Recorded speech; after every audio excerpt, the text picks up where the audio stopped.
का बहुता टाइम नहीं लाँगा क्योंकि मैं चाहांगा कि वो आप आके अपने विचार दसन और मैं बेनती करांगा 40-45 मिनट ਲਈ ਉਸ ਤੋਂ ਬਾਅਦ towards end of his lecture ਜਿਨ੍ਹਾਂ ਨੂੰ ਵੀ ਕੋਈ ਕੁਐਸਚਨ ਹੋਣ ਅਸੀਂ QA ਲਈ ਪੇਪਰਸ ਵੀ ਸਰਕੂਲੇਟ ਕਰ ਦਾਂਗੇ ਤਾਂ ਸਾਧ ਸੰਗਤ ਜੀ ਸਾਹਿਬਾਂ ਦੀ ਬਖਸ਼ੀ ਹੋਈ ਫਤਿਹ ਪ੍ਰਵਾਨ ਕਰੋ। ਵਾਹਿਗੁਰੂ ਜੀ ਕਾ ਖਾਲਸਾ ਵਾਹਿਗੁਰੂ ਜੀ ਕੀ ਫਤਿਹ। हमू गुरु गोबिंद सिंह हमू नानक अस्त हमू रतन जौहर हमू माणक अस्त। मैं ही नानक हाँ मैं ही गोबिंद हाँ मैं ही ओ माला हाँ मैं ही उस माला दे मणके हाँ। दरअसल एक बड़ी ही विचित्रता है कि जदों असी साहिब श्री गुरु नानक देव जी का तसव्वर करते हाँ, जदों ਉਸ ਦੇ ਮੁਕਾਬਲੇ ਗੁਰੂ ਕਲਗੀਧਰ ਪਿਤਾ ਦਾ ਜਦੋਂ ਚਿੱਤਰਣ ਕੀਤਾ ਜਾਂਦਾ ਹੈ, ਦੋਨਾਂ ਦੇ ਵਿੱਚ ਬੜਾ ਹੀ ਮੁੱਢਲਾ ਅੰਤਰ ਜਾਪਦਾ ਹੈ। ਬਸ ਇਹੀ ਭੁਲੇਖਾ ਹੈ ਸਾਰੀ ਦੁਨੀਆ ਨੂੰ, ਸਾਰੇ ਸੰਸਾਰ ਨੂੰ ਕਿ ਕੀ ਗੁਰੂ ਗੋਬਿੰਦ ਸਿੰਘ ਸਾਹਿਬ ਨੇ ਕੋਈ ਵੱਖਰਾ ਧਰਮ ਚਲਾ ਦਿੱਤਾ, ਕੀ ਕੋਈ ਵੱਖਰਾ ਕਨਸੈਪਟ ਦੇ ਦਿੱਤਾ। ਪਹਿਲਾ ਪੰਜਾਬੀ गैर सिख इतिहासकार होया है जिहड़े आर्या समाजी सी और काउंसल का मैंबर भी रहा, डॉक्टर सर गोकुल चंद नारंग। विद्वान सी, जानदा सी, पंजाबी सी, पर उसने गोकुल चंद नारंग ने एक किताब लिखी ट्रांसफॉर्मेशन ऑफ सिखिज्म। उसने ट्रांसफॉर्मेशन लफज वरत्या। ट्रांसफॉर्मेशन हुंदा है एक चीज़ है उन्होंने बदल के दूजे पासे कर देना, उन्होंने ट्रांसफॉर्म कर देना। दरअसल ये ट्रांसफॉर्मेशन नहीं सी, एवोल्यूशन सी। बड़ा छोटा जिहा लफज है पर दोनों के अर्थां दे विच बहुत फर्क पै जाता है। उसने ट्रांसफॉर्मेशन लिखिया जिथे कि वो एवोल्यूशन सी ना कि ट्रांसफॉर्मेशन सी। जिहड़ी गल साहिब श्री गुरु नानक देव जी ने की, बिल्कुल उही उपदेश संदेश, पर उसका आयाम, उसका डायमेंशनस, उसका ढंग, उसका तरीका वो बिल्कुल वखरा है, बिल्कुल वखरा तरीका है। इस नुक्ते नूं अगर असी समझ लईए, नहीं तो फिर जिवें हजूर ने खुद कहा है, भिन्न भिन्न सबहू कर जाना एक रूप किन्हू पहचाना, जिन जाना तिन ही सिद्ध पाई। लोकां ने भिन्न भिन्न समझिया है। सो इस दुक्ता निगाह तो इस पैरामीटर दे विच कि इक्को जोत है, उसे जोत दा प्रकाश है, उसे जोत दी अगे उम्मत है। जिहड़ा विशा अज दिता गया है वो है रबाब तो नगारे तक दा सफर। रबाब एक बहुत सूक्ष्म यंत्र है, बहुत ही सूक्ष्म एक इंस्ट्रूमेंट है। हर कोई इसनूं वजा नहीं सकता, हर किसी दे वस की गल नहीं है। दूसरे पासे नगारा ये जंगां युद्धां दा, सॉवरनिटी दा एक चिन्ह है। जिक्र आंदा है कि बहादुर शाह ने एक बार नगाड़ा वजा लिया सी, तो औरंगजेब उसके उत्ते इतना ज़्यादा खफा होया कि मेरे जींदियां जी तेरी हिम्मत किदां हो गई कि तू नगाड़ा वजाया है, तू ढोलकी वजा सकता है, तबला वजा सकता है, तू नगाड़ा नहीं वजा सकता। नगाड़ा एक चिन्ह है सॉवरनिटी दा, प्रभु सत्ता दा, राज दा, ये निशानी है राज दी। रबाब चिन्ह है संत दा, संत पुणे दा, हलीमी दा। नगाड़ा चिन्ह है सिपाही दा। ये जिहड़ा संत सिपाही दा मुकम्मल रूप है, जे इसनूं सीधे लफ्ज़ां दे विच कह लिया जाए कि संत सिपाही दा प्रतख रूप जिहड़ा है वो नगाड़ा ते रबाब है। ये दो चीज़ां दा है। जिवें देग तेग फतेह कह लो, संत सिपाही कह लो, या इसनूं तुसी रबाब तो नगाड़ा कह लो। एक गल होर बड़ी अहम है, ਰਬਾਬ ਪਹਿਲੇ ਵੀ ਮੌਜੂਦ ਸੀ, ਇਤਿਹਾਸ ਵਿੱਚ ਰਬਾਬ ਮੌਜੂਦ ਸੀ ਔਰ ਇਹ ਈਰਾਨ ਦਾ ਯੰਤਰ ਹੈ। ਈਰਾਨ ਦੇ ਰਬਾਬੀ ਸਨ ਜਿਹੜੇ ਇਸ ਨੂੰ ਵਜਾਉਂਦੇ ਸਨ। ਇੱਕ ਜ਼ਿਕਰ ਆਉਂਦਾ ਹੈ ਫਹਾਬੀ ਦਾ, ਇੱਕ ਫਹਾਬੀ ਸੰਗੀਤਕਾਰ ਹੋਇਆ ਹੈ ਜਿਸ ਨੇ ਕਿ ਰਬਾਬ ਵਜਾਉਂਦਾ ਸੀ ਔਰ ਉਹ ਰਬਾਬ ਇਤਨੀ ਸੋਹਣੀ ਵਜਾਉਂਦਾ ਸੀ ਕਿ ਉਸ ਦੇ ਪਰਦੇ ਦੇ ਵਿੱਚ ਉਹ ਬਹੁਤ ਕੁਝ ਕਰ ਜਾਂਦਾ ਸੀ, ਲੋਕਾਂ ਨੂੰ ਕੀਲ ਲੈਂਦਾ ਸੀ। ਮਗਰ ਬਾਦਸ਼ਾਹ ਨੇ ਉਸ ਦੀ ਰਬਾਬ ਨੂੰ ਸੁਣਨਾ ਚਾਹਿਆ। ਉਸਨੇ ਸੁਨੇਹਾ ਭੇਜਿਆ ਫਹਾਬੀ ਨੂੰ ਕਿ ਤੂੰ ਮੇਰੇ ਕੋਲ ਆ ਕੇ ਇੱਥੇ ਰਬਾਬ ਵਜਾ ਦਰਬਾਰ ਦੇ ਵਿੱਚ।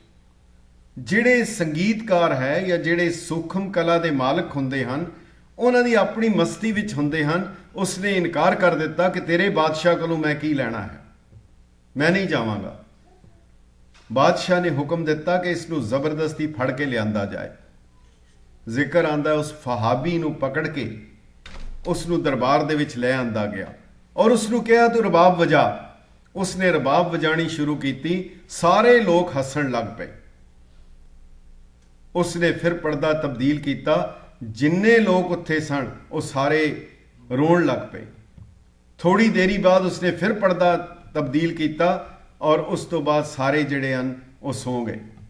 ਫਹਾਬੀ ਉੱਥੋਂ ਚੁੱਪ ਕਰਕੇ ਟੁਰ ਗਿਆ।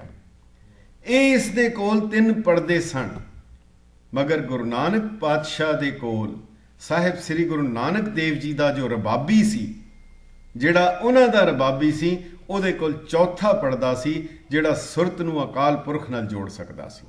ਇਹ ਫਰਕ ਸੀ ਉਸ ਰਬਾਬ ਦੇ ਇਸ ਰਬਾਬ ਦੇ ਵਿੱਚ। ਪਰ ਖੈਰ ਅਸੀਂ ਉਸ ਦੇ ਉੱਤੇ ਬਾਅਦ ਵਿੱਚ ਥੋੜਾ ਜਿਹਾ ਹੋਰ ਵਿਸਥਾਰ ਵਿੱਚ ਵਿਚਾਰਾਂਗੇ। ਜਿਹੜੀ ਨਗਾੜੇ ਦੀ ਗੱਲ ਹੈ, ਨਗਾੜਾ ਵੀ ਮੌਜੂਦ ਸੀ। ਦਰਅਸਲ ਇੱਕ ਚੀਜ਼ ਸਮਝਣ ਵਾਲੀ ਹੈ, ਭਾਵੇਂ ਉਹ ਕੜਾ ਪ੍ਰਸ਼ਾਦ ਹੈ, ਭਾਵੇਂ ਉਹ ਅੰਮ੍ਰਿਤ ਹੈ, ਭਾਵੇਂ ਉਹ ਕੋਈ ਵੀ ਇਤਿਹਾਸਕ ਵਰਣਨ ਹੈ ਜਾਂ ਬਾਣੀ ਦੇ ਸ਼ਬਦ ਹਨ ਡਿਕਸ਼ਨਰੀ ਦੇ ਵਿੱਚ ਜਿਹੜੇ ਉਹਨਾਂ ਨੇ ਲਏ ਹਨ, ਉਹ ਸਾਰੇ ਦੇ ਸਾਰੇ ਨਾਂ ਭਾਵੇਂ ਉਹ ਰੱਬ ਲਈ ਵਰਤੇ ਗਏ, ਭਾਵੇਂ ਜਿਸ ਦੇ ਲਈ ਵੀ ਜਿਸ ਤਰ੍ਹਾਂ ਵੀ ਲਏ ਗਏ, ਉਹ ਸਾਰੇ ਦਾ ਸਾਰਾ ਰॉ ਮਟੀਰੀਅਲ ਇੱਥੇ ਮੌਜੂਦ ਸੀ। ਪਰ ਗੁਰੂ ਸਾਹਿਬ ਨੇ ਉਸ ਰॉ ਮਟੀਰੀਅਲ ਨੂੰ ਇਸਤੇਮਾਲ ਕਰਕੇ ਉਹਨਾਂ ਨੇ ਇੱਕ ਨਵੀਂ ਚੀਜ਼ ਤਿਆਰ ਕਰ ਦਿੱਤੀ। ਹੁਣ ਉਹ ਤਬਦੀਲ ਹੋ ਗਿਆ ਔਰ ਇਹ ਚੇਂਜ ਕੈਮੀਕਲ ਚੇਂਜ ਹੈ, ਇਹ ਫਿਜ਼ੀਕਲ ਚੇਂਜ ਨਹੀਂ ਹੈ।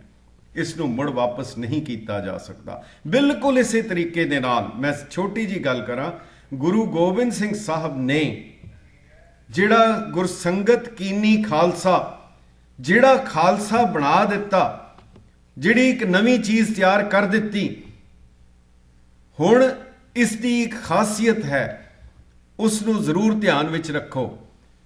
ਇੱਕ ਵਾਰ ਜਦੋਂ ਖਾਲਸਾ ਬਣ ਗਿਆ, ਸਿੱਖ ਬਣ ਗਿਆ, ਭਾਵੇਂ ਉਹ ਪਹਿਲੇ ਕੁਝ ਵੀ ਸੀ, ਭਾਵੇਂ ਉਹ ਹਿੰਦੂ ਸੀ, ਭਾਵੇਂ ਉਹ ਮੁਸਲਮਾਨ ਸੀ, ਈਸਾਈ ਸੀ, ਮੁਸਾਈ ਸੀ, ਕੁਝ ਵੀ ਸੀ, ਪਰ ਜਦੋਂ ਇੱਕ ਵਾਰ ਸਿੱਖ ਬਣ ਗਿਆ, ਗੁਰੂ ਦਾ ਸਿੱਖ ਹੋ ਗਿਆ, ਉਸ ਦੇ ਬਾਅਦ ਇਹ ਤਬਦੀਲੀ ਵੀ ਇਰਰਿਵਰਸੇਬਲ ਹੈ। ਹੁਣ ਇਸ ਤੋਂ ਬਾਅਦ ਉਹ ਮੁੜ ਉਸ ਧਰਮ ਵਿੱਚ ਨਹੀਂ ਜਾ ਸਕਦਾ। ਅਗਰ ਇੱਕ ਸਿੱਖ ਹਿੰਦੂ ਬਣ ਚੁੱਕਾ ਹੈ, ਉਹ ਮੁੜ ਧਰਮ ਤੋਂ ਟੁੱਟ ਕੇ ਉਸ ਨੂੰ ਹਿੰਦੂ ਨਹੀਂ ਕਿਹਾ ਜਾਏਗਾ, ਉਸ ਨੂੰ ਪਤਤ ਕਿਹਾ ਜਾਂਦਾ ਹੈ। ਉਸ ਨੂੰ ਧਰਮ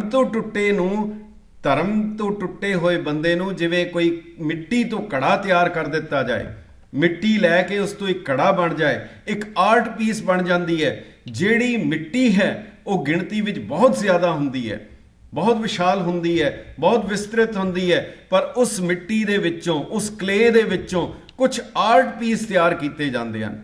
ਮਗਰ ਉਹ ਆਰਟ ਪੀਸ ਜਿਸ ਵੇਲੇ ਤਿਆਰ ਹੋ ਜਾਂਦਾ ਹੈ, ਉਸ ਨੂੰ ਮਿੱਟੀ ਨਹੀਂ ਕਿਹਾ ਜਾ ਸਕਦਾ। ਹੈ ਮਿੱਟੀ, ਉਹਦਾ ਰॉ ਮਟੀਰੀਅਲ ਮਿੱਟੀ ਹੈ, ਪਰ ਹੁਣ ਉਸ ਨੂੰ ਮਿੱਟੀ ਨਹੀਂ ਕਿਹਾ ਜਾ ਸਕਦਾ। ਉਹ ਇੱਕ ਆਰਟ ਪੀਸ ਹੈ, ਇੱਕ ਵੱਖਰੀ ਚੀਜ਼ ਹੈ। ਹੁਣ ਉਹ ਟੁੱਟ ਕੇ ਉਹਦੇ ਟੁਕੜੇ, ਉਹਨਾਂ ਨੂੰ ਮਿੱਟੀ ਨਹੀਂ ਕਿਹਾ ਜਾਏਗਾ, ਉਹਨਾਂ ਨੂੰ ਠੀਕਰੇ ਕਿਹਾ ਜਾਂਦਾ ਹੈ। ਬਿਲਕੁਲ ਇਸੇ ਤਰੀਕੇ ਨਾਲ ਸਿੱਖ ਵੀ ਇੱਕ ਵਾਰ ਸਿੱਖੀ ਤੋਂ ਟੁੱਟ ਕੇ ਉਹਨੂੰ ਠੀਕਰੇ ਜੋਗਾ ਕਿਹਾ ਜਾਂਦਾ ਹੈ। ਉਸ ਨੂੰ ਮੁੜ ਦੂਜੇ ਧਰਮ ਦਾ ਨਾਂ ਦੇ ਕੇ ਉਹਨਾਂ ਧਰਮਾਂ ਦੀ ਨਿਰਾਦਰੀ ਨਹੀਂ ਕੀਤੀ ਜਾਣੀ ਚਾਹੀਦੀ। ਗੁਰੂ ਸਾਹਿਬ ਦੇ ਵੇਲੇ ਵੀ ਨਗਾੜਾ ਮੌਜੂਦ ਸੀ। ਗੁਰੂ ਸਾਹਿਬ ਤੋਂ ਪਹਿਲੇ ਵੀ ਭਾਰਤ ਦੇ ਇਤਿਹਾਸ ਵਿੱਚ ਨਗਾੜੇ ਦਾ ਜ਼ਿਕਰ ਆਉਂਦਾ ਹੈ ਔਰ ਬਹੁਤ ਹੀ ਕਮਾਲ ਤਰੀਕੇ ਦੇ ਨਾਲ ਨਗਾੜੇ ਦਾ ਜ਼ਿਕਰ ਆਉਂਦਾ ਹੈ। ਮਹਾਭਾਰਤ ਦੇ ਵਿੱਚ ਜ਼ਿਕਰ ਹੈ ਕਿ ਜਦੋਂ ਕੌਰਵਾਂ ਔਰ ਪਾਂਡਵਾਂ ਦੀ ਲੜਾਈ ਹੋ ਰਹੀ ਹੈ, ਯੁੱਧ ਹੋਣਾ ਹੈ ਦੋਨਾਂ ਦਾ, ਕੌਰਵਾਂ ਔਰ ਪਾਂਡਵਾਂ ਦਾ, ਤੇ ਕੌਰਵਾਂ ਔਰ ਪਾਂਡਵਾਂ ਦੋਨਾਂ ਦਾ ਗੁਰੂ ਜੋ ਹੈ ਉਹ ਗੁਰੂ ਦਰੋਣਾਚਾਰੀਆ ਹੈ। ਪਰ ਇਹ ਜਿਹੜਾ ਯੁੱਧ ਹੁੰਦਾ ਹੈ ਇਸ ਦੇ ਵਿੱਚ ਕੌਰਵਾਂ ਦਾ ਸਾਥ ਗੁਰੂ ਦਰੋਣਾਚਾਰੀਆ ਦੇ ਰਹੇ ਹਨ ਔਰ ਪਾਂਡਵਾਂ ਦਾ ਸਾਥ ਸ਼੍ਰੀ ਕ੍ਰਿਸ਼ਨ ਦੇ ਰਹੇ ਹਨ। ਇਹ ਲੜਾਈ ਹੋ ਰਹੀ ਹੈ, ਪਰ ਪਾਂਡਵਾਂ ਵੱਲੋਂ ਗੁਰੂ ਦਰੋਣਾਚਾਰੀਆ ਦਾ ਮੁਕਾਬਲਾ ਕਰਨਾ ਬਹੁਤ ਕਠਿਨ ਹੋ ਰਿਹਾ ਹੈ, ਨਹੀਂ ਕਰ ਪਾ ਰਹੇ। ਅਖੀਰ ਦੇ ਵਿੱਚ ਸ਼੍ਰੀ ਕ੍ਰਿਸ਼ਨ ਰਣਨੀਤੀ ਦੇ ਵਿੱਚ ਨਿਪੁੰਨ ਹਨ, ਰਣਨੀਤੀ ਦੇ ਵਿੱਚ ਮਾਹਿਰ ਹਨ। ਸ਼੍ਰੀ ਕ੍ਰਿਸ਼ਨ ਦੀ ਰਣ ਕੌਸ਼ਲ ਨੀਤੀ ਬਹੁਤ ਹੀ ਇੱਕ ਆਪਣੇ ਢੰਗ ਦੀ ਹੈ। ਉਹਨਾਂ ਨੇ ਇੱਕ ਢੰਗ ਦੱਸਿਆ, ਉਹਨਾਂ ਨੇ ਕਿਹਾ ਕਿ ਗੁਰੂ ਦਰੋਣਾਚਾਰੀਆ ਦਾ ਪੁੱਤਰ ਹੈ ਅਸ਼ਵਥਾਮਾ। ਤੁਸੀਂ ਇਦਾਂ ਕਰੋ, ਰੋਲਾ ਪਾ ਦਿਓ ਕਿ ਅਸ਼ਵਥਾਮਾ ਮਾਰਿਆ ਗਿਆ। ਜਦੋਂ ਇਹ ਰੋਲਾ ਪਏਗਾ ਅਸ਼ਵਥਾਮਾ ਮਾਰਿਆ ਜਾਏਗਾ, ਅਸ਼ਵਥਾਮਾ ਮਾਰਿਆ ਗਿਆ ਤਾਂ ਗੁਰੂ ਦਰੋਣਾਚਾਰੀਆ ਡਿੱਗ ਪੈਣਗੇ। ਇਹ ਇੱਕ ਬੜੀ ਵੱਡੀ ਰਣ ਕੌਸ਼ਲ ਨੀਤੀ ਕਹਿ ਲਓ, ਸਹੀ ਹੈ ਗਲਤ ਹੈ ਉਹ ਬਿਲਕੁਲ ਵੱਖਰਾ ਵਿਸ਼ਾ ਹੈ, ਕਿਉਂਕਿ ਸ਼੍ਰੀ ਕ੍ਰਿਸ਼ਨ ਰਣਨੀਤੀ ਦੇ ਮਾਹਿਰ ਹਨ ਔਰ ਉਹਨਾਂ ਨੇ ਅਖੀਰ ਦੇ ਵਿੱਚ ਜਿਹੜਾ ਆਪਣਾ ਨਾਂ ਰੱਖਿਆ ਹੈ ਰਣ ਦੇ ਵਿੱਚ, ਉਹਨਾਂ ਦਾ ਅਖੀਰਲਾ ਨਾਮ ਰਣਛੋੜ ਜੀ ਹੈ।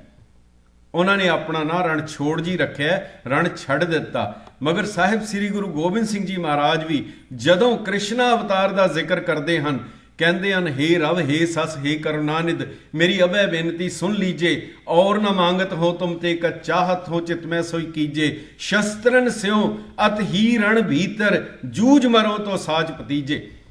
ਉਹ ਕ੍ਰਿਸ਼ਨਾ ਅਵਤਾਰ ਦੀ ਗੱਲ ਕਰਦੇ ਆ, ਆਪਣੇ ਆਪ ਨੂੰ ਰਣਜੂਝ ਕਹਿੰਦੇ ਹਨ, ਰਣਛੋੜ ਜੀ ਨਹੀਂ ਕਹਿੰਦੇ ਹਨ, ਕ੍ਰਿਸ਼ਨਾ ਅਵਤਾਰ ਦੇ ਰੈਫਰੈਂਸ ਦੇ ਵਿੱਚ ਲੈ ਕੇ। ਖੈਰ, ਉਹ ਜਿਸ ਵੇਲੇ ਗੁਰੂ ਦਰੋਣਾਚਾਰੀਆ ਦਾ ਮੁਕਾਬਲਾ ਕਰਨਾ ਕਠਿਨ ਹੋ ਰਿਹਾ ਹੈ, ਉਸ ਵੇਲੇ ਇਹ ਨੀਤੀ ਤਿਆਰ ਕੀਤੀ ਗਈ ਕਿ ਇਹ ਕਿਹਾ ਜਾਏ, ਐਲਾਨਿਆ ਜਾਏ ਕਿ ਅਸ਼ਵਥਾਮਾ ਜੋ ਗੁਰੂ ਦਰੋਣਾਚਾਰੀਆ ਦਾ ਪੁੱਤਰ ਹੈ ਮਾਰਿਆ ਗਿਆ। ਔਰ ਇਹ ਕੌਣ ਕਹੇ? ਰਣ ਵਿੱਚ ਝੂਠੀਆਂ ਅਫਵਾਹਾਂ ਫੈਲਾਈਆਂ ਜਾਂਦੀਆਂ। ਉਹਦੇ ਲਈ ਕਿਹਾ ਗਿਆ ਧਰਮ ਪੁੱਤਰ ਯੁਧਿਸ਼ਟਰ ਨੂੰ ਫੜਿਆ ਜਾਏ। ਧਰਮ ਪੁੱਤਰ ਯੁਧਿਸ਼ਟਰ ਨੂੰ ਧਰਮ ਪੁੱਤਰ ਕਿਹਾ ਜਾਂਦਾ ਸੀ, ਉਸਨੇ ਕਦੀ ਝੂਠ ਨਹੀਂ ਸੀ ਬੋਲਿਆ। ਉਸ ਨੂੰ ਕਿਹਾ ਜਾਏ ਕਿ ਤੂੰ ਇਹ ਉੱਚੀ ਆਵਾਜ਼ ਵਿੱਚ ਕਹਿ ਕਿ ਅਸ਼ਵਥਾਮਾ ਮਾਰਿਆ ਗਿਆ। ਉਸਨੇ ਇਨਕਾਰ ਕਰ ਦਿੱਤਾ ਕਿ ਮੈਂ ਇਹ ਗਲਤ ਕੰਮ ਨਹੀਂ ਕਰ ਸਕਦਾ। ਉਹਨਾਂ ਨੇ ਫਿਰ ਇੱਕ ਨੀਤੀ ਤਿਆਰ ਕੀਤੀ, ਇੱਕ ਹਾਥੀ ਲਿਆ ਗਿਆ, ਹਾਥੀ ਦਾ ਨਾਂ ਅਸ਼ਵਥਾਮਾ ਰੱਖਿਆ ਗਿਆ ਔਰ ਭੀਮ ਨੂੰ ਕਿਹਾ ਗਿਆ ਤੂੰ ਆਪਣੀ ਗੁਰਜ ਦੇ ਨਾਲ ਇਸ ਹਾਥੀ ਨੂੰ ਮਾਰ ਦੇ। ਜਦੋਂ ਉਸਨੇ ਮਾਰਿਆ, ਉਹਨਾਂ ਨੇ ਕਿਹਾ ਕਿ ਤੂੰ ਸਿਰਫ ਇਤਨਾ ਕਹਿਣਾ ਹੈ ਕਿ ਅਸ਼ਵਥਾਮਾ ਮਾਰਿਆ ਗਿਆ, ਆਦਮੀ ਨਹੀਂ ਹਾਥੀ। ਇਹ ਇੱਕ ਸਟ੍ਰੈਟਜੀ ਬਣਾਈ ਗਈ ਔਰ ਜਿਸ ਵੇਲੇ ਭੀਮ ਨੇ ਉਸ ਅਸ਼ਵਥਾਮਾ ਹਾਥੀ ਨੂੰ ਮਾਰਿਆ, ਉਸਨੇ ਉੱਚੀ ਆਵਾਜ਼ ਵਿੱਚ ਕਿਹਾ ਅਸ਼ਵਥਾਮਾ ਮਾਰਿਆ ਗਿਆ। ਉਹਦੀ ਅਗਲੀ ਲਾਈਨ ਬੋਲਣ ਤੋਂ ਪਹਿਲਾਂ ਹੀ ਉਹਨਾਂ ਨੇ ਨਗਾੜੇ ਵਜਾ ਦਿੱਤੇ ਔਰ ਅਗਲੀ ਲਾਈਨ ਜਿਹੜੀ ਸੀ ਦਰੋਣਾਚਾਰੀਆ ਦੇ ਕੰਨਾਂ 'ਚ ਨਹੀਂ ਪਈ। ਇਸ ਪੁਰਾਣਕ ਕਹਾਣੀ ਦੇ ਵਿੱਚ ਹੈ ਕਿ ਗੁਰੂ ਦਰੋਣਾਚਾਰੀਆ ਦੇ ਕੰਨਾਂ 'ਚ ਸਿਰਫ ਇੰਨੀ ਗੱਲ ਪਈ ਕਿ ਅਸ਼ਵਥਾਮਾ ਮਾਰਿਆ ਗਿਆ, ਉੱਥੇ ਹੀ ਡਿੱਗ ਪਏ, ਕੌਰਵ ਹਾਰ ਗਏ, ਪਾਂਡਵ ਜਿੱਤ ਗਏ। ਨਗਾੜਾ ਪਹਿਲੇ ਵੀ ਸੀ, ਇਸ ਤਰੀਕੇ ਨਾਲ ਉਹਦੀ ਵਰਤੋਂ ਵੀ ਹੋਈ। ਪਰ ਗੁਰੂ ਸਾਹਿਬ ਨੇ ਇਸ ਨਗਾੜੇ ਨੂੰ, ਰਬਾਬ ਨੂੰ, ਉਸ ਨੂੰ ਜਿਸ ਮਕਸਦ ਲਈ ਵਰਤਿਆ ਉਹ ਕੇਵਲ ਇੱਕ ਮਕਸਦ ਸੀ, ਕੇਵਲ ਇੱਕ ਅਕਾਲ ਪੁਰਖ ਨਾਲ ਜੋੜਨ ਲਈ। ਜਿਹੜੀ ਰਬਾਬ ਭਾਈ ਮਰਦਾਨਾ ਜੀ ਦੇ ਰਾਹੀਂ ਗੁਰੂ ਨਾਨਕ ਸਾਹਿਬ ਦੇ ਕੋਲ ਆਈ, ਜਨਮ ਸਾਖੀ ਨੇ ਉਸ ਦਾ ਜ਼ਿਕਰ ਕੀਤਾ ਔਰ ਬੜਾ ਪਿਆਰਾ ਜ਼ਿਕਰ ਕੀਤਾ ਹੈ। ਉਹ ਕਹਿੰਦੇ ਹਨ ਕਿ ਜਿਸ ਵੇਲੇ ਭਾਈ ਮਰਦਾਨਾ ਜੀ ਆਏ ਹਨ ਬੇਬੇ ਨਾਨਕੀ ਦੇ ਵਿਆਹ ਦੇ ਉੱਤੇ ਭਾਈਆ ਜੈ ਰਾਮ ਦੇ ਨਾਲ, ਤੇ ਉਹਨਾਂ ਨੇ ਰਬਾਬ ਵਜਾਈ ਹੈ। ਹੁਣ ਸਾਹਿਬ ਸ੍ਰੀ ਗੁਰੂ ਨਾਨਕ ਦੇਵ ਜੀ ਮਹਾਰਾਜ ਉਹਨਾਂ ਨੂੰ ਕਹਿਣ ਲੱਗੇ ਕਿ ਮੀਰ ਤੂੰ ਰਬਾਬ ਬੜੀ ਸੋਹਣੀ ਵਜਾਉਂਦਾ। ਉਹ ਕਹਿੰਦਾ ਬਾਬਾ ਸਿੱਧੀ ਕੰਮ ਦੀ ਗੱਲ ਕਰ, ਤੂੰ ਕੀ ਚਾਹੁੰਦਾ? ਉਹਨਾਂ ਨੇ ਕਿਹਾ ਕਿ ਤੇਰੀ ਰਬਾਬ ਦੇ ਵਿੱਚ ਅਗਰ ਅਸੀਂ ਸ਼ਬਦ ਪਾ ਕੇ ਗਾਇਨ ਕਰੀਏ ਤੇ ਲੋਕਾਂ ਨੂੰ ਸੁਣਾਈਏ, ਕੇਵਲ ਮਿਊਜ਼ਿਕ ਨਹੀਂ, ਕੇਵਲ ਮਿਊਜ਼ੀਕਲ ਇਨਸਟਰੂਮੈਂਟ ਨਹੀਂ, ਰਬਾਬ ਇਸ ਤੋਂ ਪਹਿਲੇ ਜਾਂ ਰਾਗ ਰੰਗ ਦੇ ਵਿੱਚ ਵਰਤੀ ਜਾਂਦੀ ਸੀ ਜਾਂ ਕੇਵਲ ਇੱਕ ਆਪਣੇ ਮਾਵੇ ਲਈ ਇੱਕ ਸਾਧਨ ਸੀ, ਮਗਰ ਇਸ ਨੂੰ ਰੱਬੀ ਕਲਾਮ ਦੇ ਤੌਰ ਤੇ ਜੋੜ ਕੇ ਵਰਤਣਾ ਇਹ ਸਾਹਿਬ ਸ੍ਰੀ ਗੁਰੂ ਨਾਨਕ ਦੇਵ ਜੀ ਦੇ ਹਿੱਸੇ ਆਇਆ। ਉਹਨਾਂ ਨੇ ਜਿਸ ਵੇਲੇ ਕਿਹਾ ਕਿ ਭਾਈ ਮਰਦਾਨਾ ਜੀ ਨੂੰ ਕਿ ਅਸੀਂ ਤੇਰੀ ਇਸ ਰਬਾਬ ਦੇ ਵਿੱਚ ਅਗਰ ਸ਼ਬਦ ਪਾ ਕੇ ਗਾਇਨ ਕਰੀਏ ਤੇ ਲੋਕਾਂ ਦਾ ਭਲਾ ਹੋਏਗਾ, ਉਹ ਕਹਿਣ ਲੱਗਾ ਤੂੰ ਮੈਨੂੰ ਘਰੋਂ ਕੱਢਣਾ ਚਾਹੁੰਦਾ ਹੈ, ਉਦਾਸੀ ਕਰਨਾ ਚਾਹੁੰਦਾ ਹੈ। ਜਨਮ ਸਾਖੀ ਦਾ ਕਰਤਾ ਲਿਖਦਾ ਹੈ, ਹਜ਼ੂਰ ਨੇ ਕਿਹਾ ਬਿਲਕੁਲ ਅਸੀਂ ਚਲੀਏ ਔਰ ਇਸ ਰਬਾਬ ਦੇ ਵਿੱਚ ਅਸੀਂ ਕੀਰਤਨ ਸੁਣਾਈਏ, ਸ਼ਬਦ ਪਾ ਕੇ ਗਾਇਨ ਕਰੀਏ।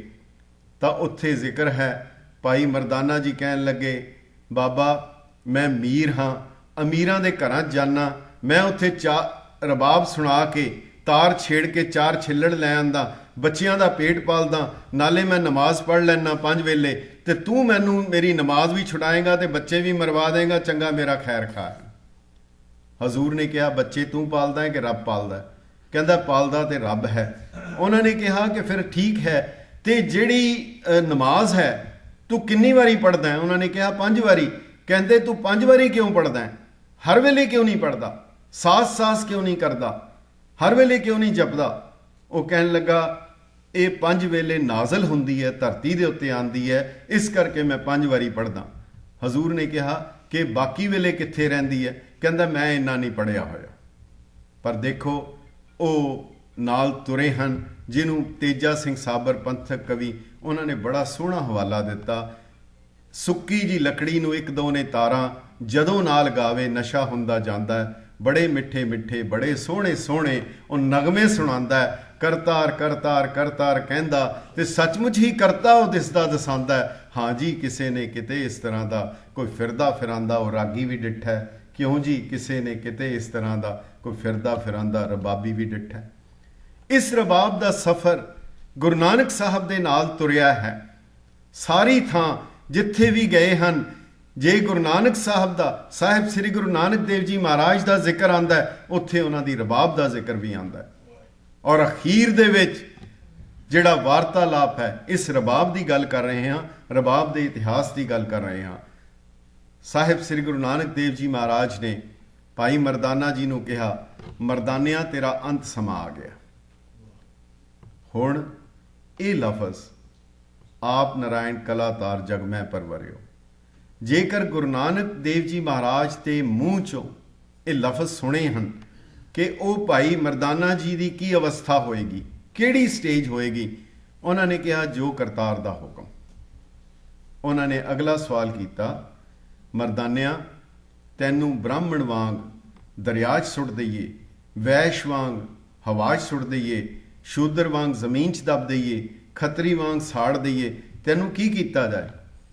ਉਹਨਾਂ ਨੇ ਜਵਾਬ ਦਿੱਤਾ, ਜਨਮ ਸਾਖੀ ਦਾ ਕਰਤਾ ਲਿਖਦਾ ਹੈ, ਉਹਨਾਂ ਨੇ ਜਵਾਬ ਦਿੱਤਾ ਜਦ ਸਰੀਰ 'ਚੋਂ ਤੱਤ ਨਿਕਲ ਗਿਆ ਫਿਰ ਭਾਵੇਂ ਇਸ ਨੂੰ ਸਾੜੋ, ਰੋੜੋ, ਦੱਬੋ, ਸੁੱਟੋ, ਕੀ ਫਰਕ ਪੈਂਦਾ? ਅਗਲਾ ਲਫ਼ਜ਼ ਹੈ ਬਹੁਤ ਪਿਆਰਾ, ਉਹਨੂੰ ਕਹਿ ਨਹੀਂ ਰਹੇ, ਸਵਾਲ ਪੁੱਛ ਰਹੇ ਹੈ, ਕਹਿ ਨਹੀਂ ਰਹੇ, ਨਹੀਂ ਤਾਂ ਹੁਕਮ ਹੋ ਜਾਏਗਾ। ਹਜ਼ੂਰ ਨੇ ਕਿਹਾ ਕਿ ਮਰਦਾਨਿਆਂ ਜੇ ਤੂੰ ਕਵੇਂ ਤੇਰੀ ਇੱਕ ਬਹੁਤ ਸੋਹਣੀ ਯਾਦਗਾਰ ਬਣਾ ਦਈਏ। ਅੱਜ ਥੋੜੀ ਜੀ ਮਾਇਆ ਦੇ ਕੇ ਵੱਡੀਆਂ ਵੱਡੀਆਂ ਪਲੇਟਾਂ, ਵੱਡੇ ਵੱਡੇ ਨਿਸ਼ਾਨ, ਵੱਡੀਆਂ ਵੱਡੀਆਂ ਯਾਦਗਾਰਾਂ, ਵੱਡਾ ਵੱਡਾ ਬਣਾਇਆ ਜਾਂਦਾ। ਜਿਸ ਸ਼ਖਸ ਨੇ, ਉਸ ਅਜ਼ੀਮ ਸ਼ਖਸੀਅਤ ਨੇ ਸਾਰੀ ਜ਼ਿੰਦਗੀ ਗੁਰੂ ਨਾਨਕ ਸਾਹਿਬ ਦੇ ਨਾਲ ਕੀਰਤਨ ਕੀਤਾ ਔਰ ਉਹਨਾਂ ਨੂੰ ਇਹ ਪੁੱਛਿਆ ਜਾ ਰਿਹਾ ਹੈ, ਕਿਹਾ ਜਾ ਰਿਹਾ ਹੈ ਕਿ ਜੇ ਤੂੰ ਕਵੇਂ ਤੇਰੀ ਇੱਕ ਬਹੁਤ ਸੋਹਣੀ ਯਾਦਗਾਰ ਬਣਾ ਦਈਏ, ਤਾਂ ਉਸ ਵੇਲੇ ਭਾਈ ਮਰਦਾਨਾ ਜੀ ਨੇ ਜੋ ਜਵਾਬ ਦਿੱਤਾ, ਕਹਿਣ ਲੱਗੇ ਵਾਹ ਬਾਬਾ ਵਾਹ, ਬੜੀ ਮੁਸ਼ਕਿਲ ਤਾਂ ਸਰੀਰ ਦੀ ਸਮਾਧ ਵਿੱਚੋਂ ਨਿਕਲਣ ਲੱਗਾ, ਹੁਣ ਤੂੰ ਇਸ ਨੂੰ ਪੱਥਰ ਦੀ ਸਮਾਧ ਵਿੱਚ ਪਾਣਾ ਚਾਹੁੰਦਾ। ਹਜ਼ੂਰ ਨੇ ਕਿਹਾ ਮਰਦਾਨਿਆਂ ਤੂੰ ਬ੍ਰਹਮ ਨੂੰ ਪਛਾਣ ਲਿਆ, ਤੂੰ ਬ੍ਰਹਮ ਗਿਆਨੀ ਹੈ, ਇਹ ਬ੍ਰਹਮ ਗਿਆਨੀ ਹੈ।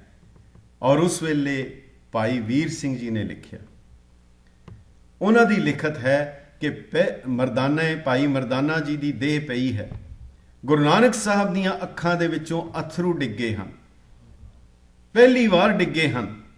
ਔਰ ਉਸ ਵੇਲੇ ਹਜ਼ੂਰ ਨੇ ਕਿਹਾ ਕਿ ਇਹ ਰਬਾਬੀ ਨਹੀਂ ਚਲਾ ਗਿਆ, ਇਹ ਰਬਾਬ ਟੁੱਟ ਗਈ ਹੈ। ਰਬਾਬੀ ਮੈਂ ਸੀ, ਮੈਂ ਇਸ ਨੂੰ ਵਜਾਂਦਾ ਸੀ, ਇਹ ਤਾਂ ਮੇਰੀ ਰਬਾਬ ਸੀ ਜਿਹੜੀ ਹੁਣ ਰਬਾਬ ਟੁੱਟ ਗਈ ਹੈ।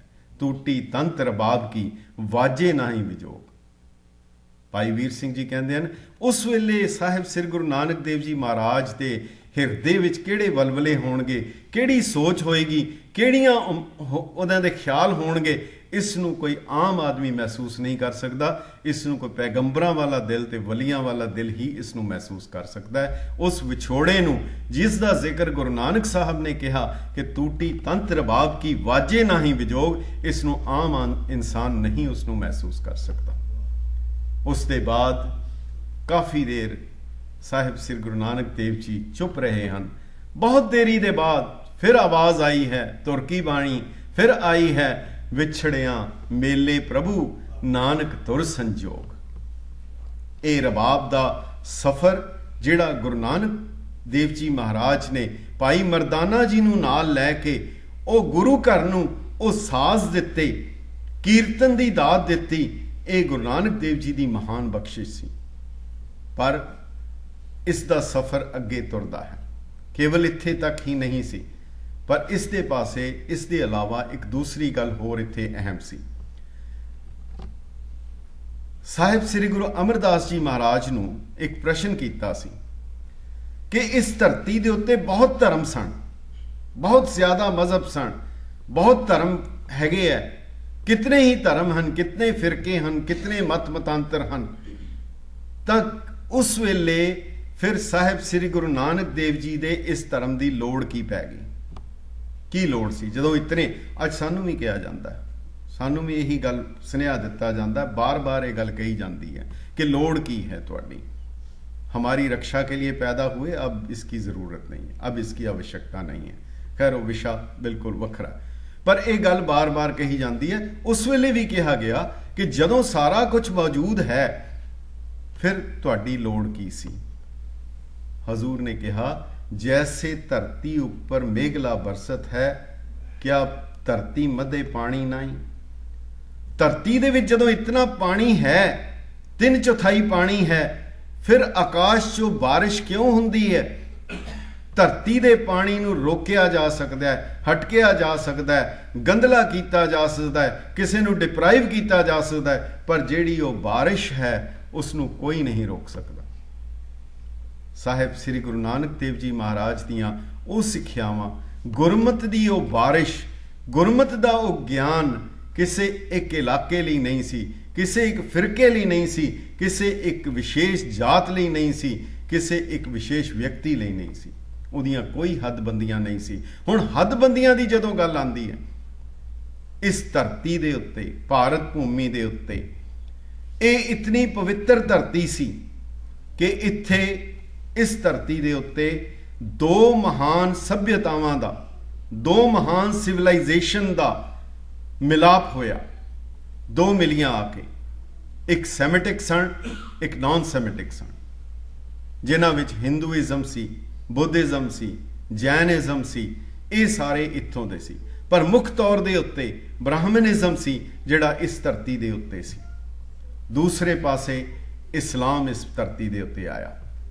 इस्लाम ने बहुत सोहनी फिलासफी दिती, बहुत ही कमाल दी फिलासफी दिती। रब्बुल आलमीन, सारे आलम दा रब एक है, सारे संसार दा मालिक एक है, दो नहीं हन, एक है। रब्बुल आलमीन, सारे आलम दा रब एक है। दूसरे पासे इत्थों दी फिलासफी ने, इत्थों दी संस्कृति ने बहुत सोहनी फिलासफी दिती। उन्होंने कहा वसुदेव कुटुंबकम, ये सारी वसदा, ये सारी धरती, ये सारा संसार एक परिवार है।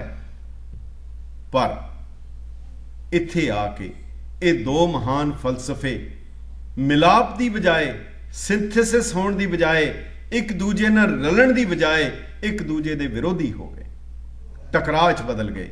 खह मरदे बाहमण मौलाने वाली अवस्था इस धरती के उत्ते बन गई। ये जिहड़ी अवस्था जिस वेले बनी, इत्थों दे लोकां ने ऐलानिया ये भारत भूमि ये देव भूमि है, इस तो बाद दी भूमि मलेच भूमि है। इस भूमि दे उत्ते भी विलगण होर सख्त की गई कि जिहड़े हिमालया तो लैके मध्य प्रदेश दीयां विंध्याचल दीयां पहाड़ियां तक आर्यावरत देश है, उस तो बाद परे जिहड़ा हैगा साउथ इंडिया और राक्षस देश है, उसनूं भी वंड दिता गया। ये बोली संस्कृत, ये देव बोली है, बाकी बोलियां जिहड़ियां वो मलेच भाषा है। ਆਸਤਕ ਉਹ ਵੀ ਸੀ, ਬ੍ਰਾਹਮਣ ਵੀ ਆਸਤਕ ਸੀ, ਰੱਬ ਨੂੰ ਮੰਨਦਾ ਸੀ, ਪਰ ਉਸਨੇ ਰੱਬ ਦੇ ਬਣਾਈਆਂ ਹੋਈਆਂ ਚੀਜ਼ਾਂ ਨੂੰ ਵੰਡਣਾ ਸ਼ੁਰੂ ਕੀਤਾ। ਇਹ ਰੰਗ ਪਵਿੱਤਰ ਹੈ, ਇਹ ਮਾੜਾ ਹੈ, ਇਹ ਜੈਂਡਰ ਚੰਗਾ ਹੈ, ਇਹ ਜੈਂਡਰ ਮਾੜਾ ਹੈ, ਇਹ ਦਿਸ਼ਾ ਚੰਗੀ ਹੈ, ਇਹ ਦਿਸ਼ਾ ਮਾੜੀ ਹੈ। ਉਹ ਵੰਡੀਆਂ ਪਾਉਂਦਾ ਆਇਆ, ਇਹ ਜ਼ਾਤ ਚੰਗੀ ਹੈ, ਇਹ ਜ਼ਾਤ ਮਾੜੀ ਹੈ, ਇਹ ਧਰਮ ਚੰਗਾ ਹੈ, ਇਹ ਧਰਮ ਮਾੜਾ ਹੈ। ਪਰ ਹਜ਼ੂਰ ਨੇ ਆ ਕੇ ਜਿਹੜੀ ਗੱਲ ਕੀਤੀ ਉਸ ਰਬਾਬ ਦੇ ਰਾਹੀਂ, ਉਹਨਾਂ ਨੇ ਕਿਹਾ ਕਿ ਉਹ ਉਲਟੇ ਪਾਸੇ ਤੁਰੇ ਹਨ ਕਿ ਜੋ ਕੁਝ ਵੀ ਹੈ ਉਸ ਦਾ ਮਾਲਕ ਇੱਕ ਹੈ। ਜੇ ਉਸ ਦੀ ਬਣਾਈ ਹੋਈ ਚੀਜ਼ ਹੈ ਉਸ ਨੂੰ ਨਿੰਦ ਕੇ ਤੁਸੀਂ ਕਿਵੇਂ ਉਸ ਦੀ ਉਸਤਤ ਕਰ ਸਕਦੇ ਹੋ, ਕਿਵੇਂ ਉਹਦੀ ਰਹਿਮਤ ਤੁਸੀਂ ਪ੍ਰਾਪਤ ਕਰ ਸਕਦੇ ਹੋ। ਦੂਜੇ ਪਾਸੇ ਜਿਹੜੇ ਉਧਰੋਂ ਆਏ, ਉਹਨਾਂ ਨੇ ਜਦੋਂ ਇਹਨਾਂ ਨੂੰ ਦੇਖਿਆ ਤਾਂ ਉਹਨਾਂ ਨੇ ਇਹਨਾਂ ਨੂੰ ਕਾਫਰ ਕਿਹਾ। ਇਹ ਕਾਫਰ ਹਨ। ਸਭ ਤੋਂ ਵੱਡਾ ਜੁਰਮ, ਸਭ ਤੋਂ ਵੱਡਾ ਪਾਪ ਇਸਲਾਮ ਦੇ ਵਿੱਚ ਜੋ ਕਿਹਾ ਜਾਂਦਾ ਹੈ ਉਹ ਹੈ ਸ਼ਿਰਕ। ਸ਼ਿਰਕ ਹੁੰਦਾ ਹੈ, ਗੁਰਬਾਣੀ 'ਚ ਵੀ ਆਇਆ, ਹੋਰ ਹੋਵੇ ਸ਼ਰੀਕ ਹੋਵੇ ਕੋਈ ਤੇਰਾ ਸ਼ਰੀਕ ਹੋਏ। ਸ਼ਰੀਕ ਤੋਂ ਸ਼ਿਰਕ ਬਣਿਆ। ਸ਼ਿਰਕ ਦਾ ਮਤਲਬ ਹੁੰਦਾ ਹੈ ਰੱਬ ਦੇ ਮੁਕਾਬਲੇ ਉਸ ਦੀ ਬਣਾਈ ਹੋਈ ਕਿਸੇ ਚੀਜ਼ ਦੀ ਪੂਜਾ ਕਰਨ ਵਾਲਾ, ਉਸ ਨੂੰ ਸ਼ਿਰਕ ਕਿਹਾ ਜਾਂਦਾ ਹੈ, ਉਹ ਸ਼ਿਰਕ ਹੈ।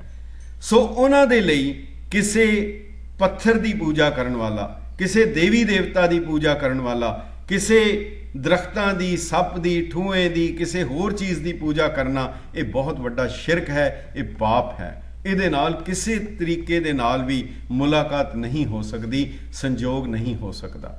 ਇਹ ਇੱਕ ਬਹੁਤ ਵੱਡਾ ਚੈਲੰਜ ਸੀ ਜਿਹੜੀ ਕਿ ਇੱਥੇ ਦੀ ਫਿਲਾਸਫੀਜ਼ ਦੋਨਾਂ ਦੇ ਵਿੱਚ ਟਕਰਾਅ ਵਿੱਚ ਬਦਲ ਗਿਆ। ਹੁਣ ਐਸੇ ਟਕਰਾਅ ਵਾਲੇ ਮਾਹੌਲ ਦੇ ਵਿੱਚ ਸਾਹਿਬ ਸ੍ਰੀ ਗੁਰੂ ਨਾਨਕ ਦੇਵ ਜੀ, ਉਹਨਾਂ ਨੂੰ ਅਕਾਲ ਪੁਰਖ ਨੇ ਇਸ ਧਰਤੀ ਦੇ ਉੱਤੇ ਭੇਜਿਆ। ਹੁਣ ਜਦੋਂ ਇਸ ਧਰਤੀ ਦੇ ਉੱਤੇ ਆਏ ਹਨ ਤੇ ਉਹਨਾਂ ਨੇ ਕੀ ਕੀਤਾ? ਹੁਣ ਉਹਨਾਂ ਨੇ ਡਾਇਲੌਗ ਰਚਾਉਣਾ ਹੈ, ਸੰਵਾਦ ਰਚਣਾ ਹੈ। ਉਹ ਕਿਵੇਂ ਹੋਏਗਾ? ਕੇਵਲ ਇੱਕ ਪਾਸੇ ਗੱਲਬਾਤ ਕਰਕੇ ਨਹੀਂ, ਦੂਜੇ ਪਾਸੇ ਵੀ ਕਰਨਾ ਹੈ। ਨਾ ਕੇਵਲ ਦੂਜੇ ਪਾਸੇ, ਉਹਨਾਂ ਨੇ ਜੋਗੀਆਂ ਦੇ ਨਾਲ, ਸਿੱਧਾਂ ਦੇ ਨਾਲ, ਉਹਨਾਂ ਨੇ ਹਿੰਦੂ ਤੀਰਥਾਂ ਦੇ ਉੱਤੇ ਬ੍ਰਾਹਮਣਾਂ ਦੇ ਨਾਲ, ਉਹਨਾਂ ਨੇ ਮੌਲਵੀਆਂ ਦੇ ਨਾਲ, ਪਾਂਧਿਆਂ ਦੇ ਨਾਲ, ਉਹਨਾਂ ਨੇ ਸਾਰਿਆਂ ਦੇ ਨਾਲ ਜਿਹੜਾ ਹੈ ਉਹ ਡਾਇਲੌਗ ਜਿਹੜਾ ਹੈ ਉਹ ਤਿਆਰ ਕਰਨਾ ਹੈ। ਹੁਣ ਇਹ ਇੱਕ ਬੜੀ ਗੰਭੀਰ ਅਵਸਥਾ ਸੀ। ਪਰ ਇੱਥੇ ਇੱਕ ਚੀਜ਼ ਜਿਹੜੀ ਸਾਡੇ ਲਈ ਸਮਝਣ ਵਾਲੀ ਹੈ ਕਿ ਸਾਹਿਬ ਸ੍ਰੀ ਗੁਰੂ ਨਾਨਕ ਦੇਵ ਜੀ ਮਹਾਰਾਜ ਨੇ ਉਹ ਢੰਗ ਕਿਹੜਾ ਵਰਤਿਆ।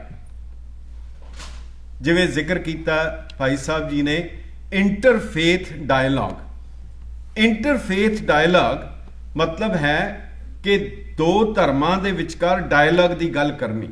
ਇਹਦੇ ਵਿੱਚ 3 ਲਫ਼ਜ਼ ਹਨ। ਇੰਟਰ, ਵੱਖ-ਵੱਖ ਧਰਮਾਂ ਦਾ, ਫੇਥ, ਔਰ ਡਾਇਲੌਗ, ਉਹਦੇ ਵਿੱਚ ਗੱਲਬਾਤ। Interfaith dialogue. ਸਵਾਲ ਹੈ ਕਿ ਜੇ ਸਾਡਾ ਆਪਣਾ ਫੇਥ ਕਾਇਮ ਨਹੀਂ ਹੈ ਤੇ ਅਸੀਂ ਇੰਟਰਫੇਥ ਕੀ ਕਰਾਂਗੇ? ਲੋੜ ਤਾਂ ਹੈ ਇੰਟਰਫੇਥ ਤੋਂ ਪਹਿਲਾਂ ਸਾਡਾ ਨਿੱਜੀ ਫੇਥ ਕਾਇਮ ਹੋਏ। ਕੀ ਸਾਡਾ ਸਿਦਕ, ਕੀ ਸਾਡਾ ਭਰੋਸਾ, ਕੀ ਅਸੀਂ ਗੁਰੂ ਨੂੰ ਪ੍ਰਤੱਖ ਵਾਹਿਗੁਰੂ ਮੰਨ ਰਹੇ ਹਾਂ? ਇੱਕ ਲਫ਼ਜ਼ ਗੁਰੂ ਨਾਨਕ ਦੇਵ ਜੀ ਮਹਾਰਾਜ ਨੇ ਵਰਤਿਆ ਸੀ, ਸਤਿ ਸ੍ਰੀ ਅਕਾਲ ਗੁਰਬਰ ਅਕਾਲ। ਗੁਰਬਰ ਅਕਾਲ ਦਾ ਮਤਲਬ ਹੈ, ਜਿਹੜੇ ਪੁਰਾਣੇ ਸਿੰਘ ਇਹ ਲਫ਼ਜ਼ ਵਰਤਦੇ ਸੀ, ਗੁਰਬਰ ਅਕਾਲ ਦਾ ਅਰਥ ਹੈ ਗੁਰੂ ਬਰਾਬਰ ਹੈ ਵਾਹਿਗੁਰੂ ਦੇ। ਸਾਡੀ ਪੁਰਾਣੀ ਜਨਰੇਸ਼ਨ ਗੁਰੂ ਔਰ ਵਾਹਿਗੁਰੂ ਦੇ ਵਿੱਚ ਕੋਈ ਫਰਕ ਨਹੀਂ ਸੀ ਸਮਝਦੀ। ਇਹ ਮੰਨਦੀ ਸੀ ਕਿ ਜੋ ਗੁਰੂ ਹੈ ਉਹ ਵਾਹਿਗੁਰੂ ਦਾ ਸਰਗਣ ਸਰੂਪ ਹੈ। ਜੇ ਵਾਹਿਗੁਰੂ ਦਾ ਸਰਗਣ ਸਰੂਪ ਹੈ ਫਿਰ ਇਹ ਸਵਾਲ ਉੱਠ ਹੀ ਨਹੀਂ ਸਕਦਾ ਕਿ ਗੁਰੂ ਇਹ ਕਰ ਸਕਦਾ ਹੈ, ਕੀ ਗੁਰੂ ਇਹ ਬੋਲ ਸਕਦਾ ਹੈ, ਕੀ ਗੁਰੂ ਇਹ ਲਿਖ ਸਕਦਾ ਹੈ, ਕੀ ਗੁਰੂ ਇਸ ਤਰ੍ਹਾਂ ਸਮਝਾ ਸਕਦਾ ਹੈ। ਫਿਰ ਸਾਰੇ ਸਵਾਲ ਮੁੱਕ ਜਾਂਦੇ ਹਨ ਜੇ ਗੁਰੂ ਵਾਹਿਗੁਰੂ ਹੈ। ਖੈਰ, ਗੁਰੂ ਨਾਨਕ ਦੇਵ ਜੀ ਮਹਾਰਾਜ ਉਹ ਚੜਿਆ ਸੋਧਣ ਧਰਤ ਲੁਕਾਈ, ਉਹਨਾਂ ਨੇ ਉਸ ਡਾਇਲਾਗ ਨੂੰ ਕਾਇਮ ਕਰਨ ਲਈ ਉਹ ਉਹਨਾਂ ਦੇ ਘਰਾਂ ਦੇ ਵਿੱਚ ਗਏ ਹਨ। ਔਰ ਤਰੀਕਾ ਕਿਹੜਾ ਅਪਣਾਇਆ? ਮੁਲਤਾਨ ਦੇ ਵਿੱਚ ਜਾਂਦੇ ਹਨ। ਸਾਡੇ ਲਈ ਸਮਝਣ ਵਾਲਾ ਹੈ।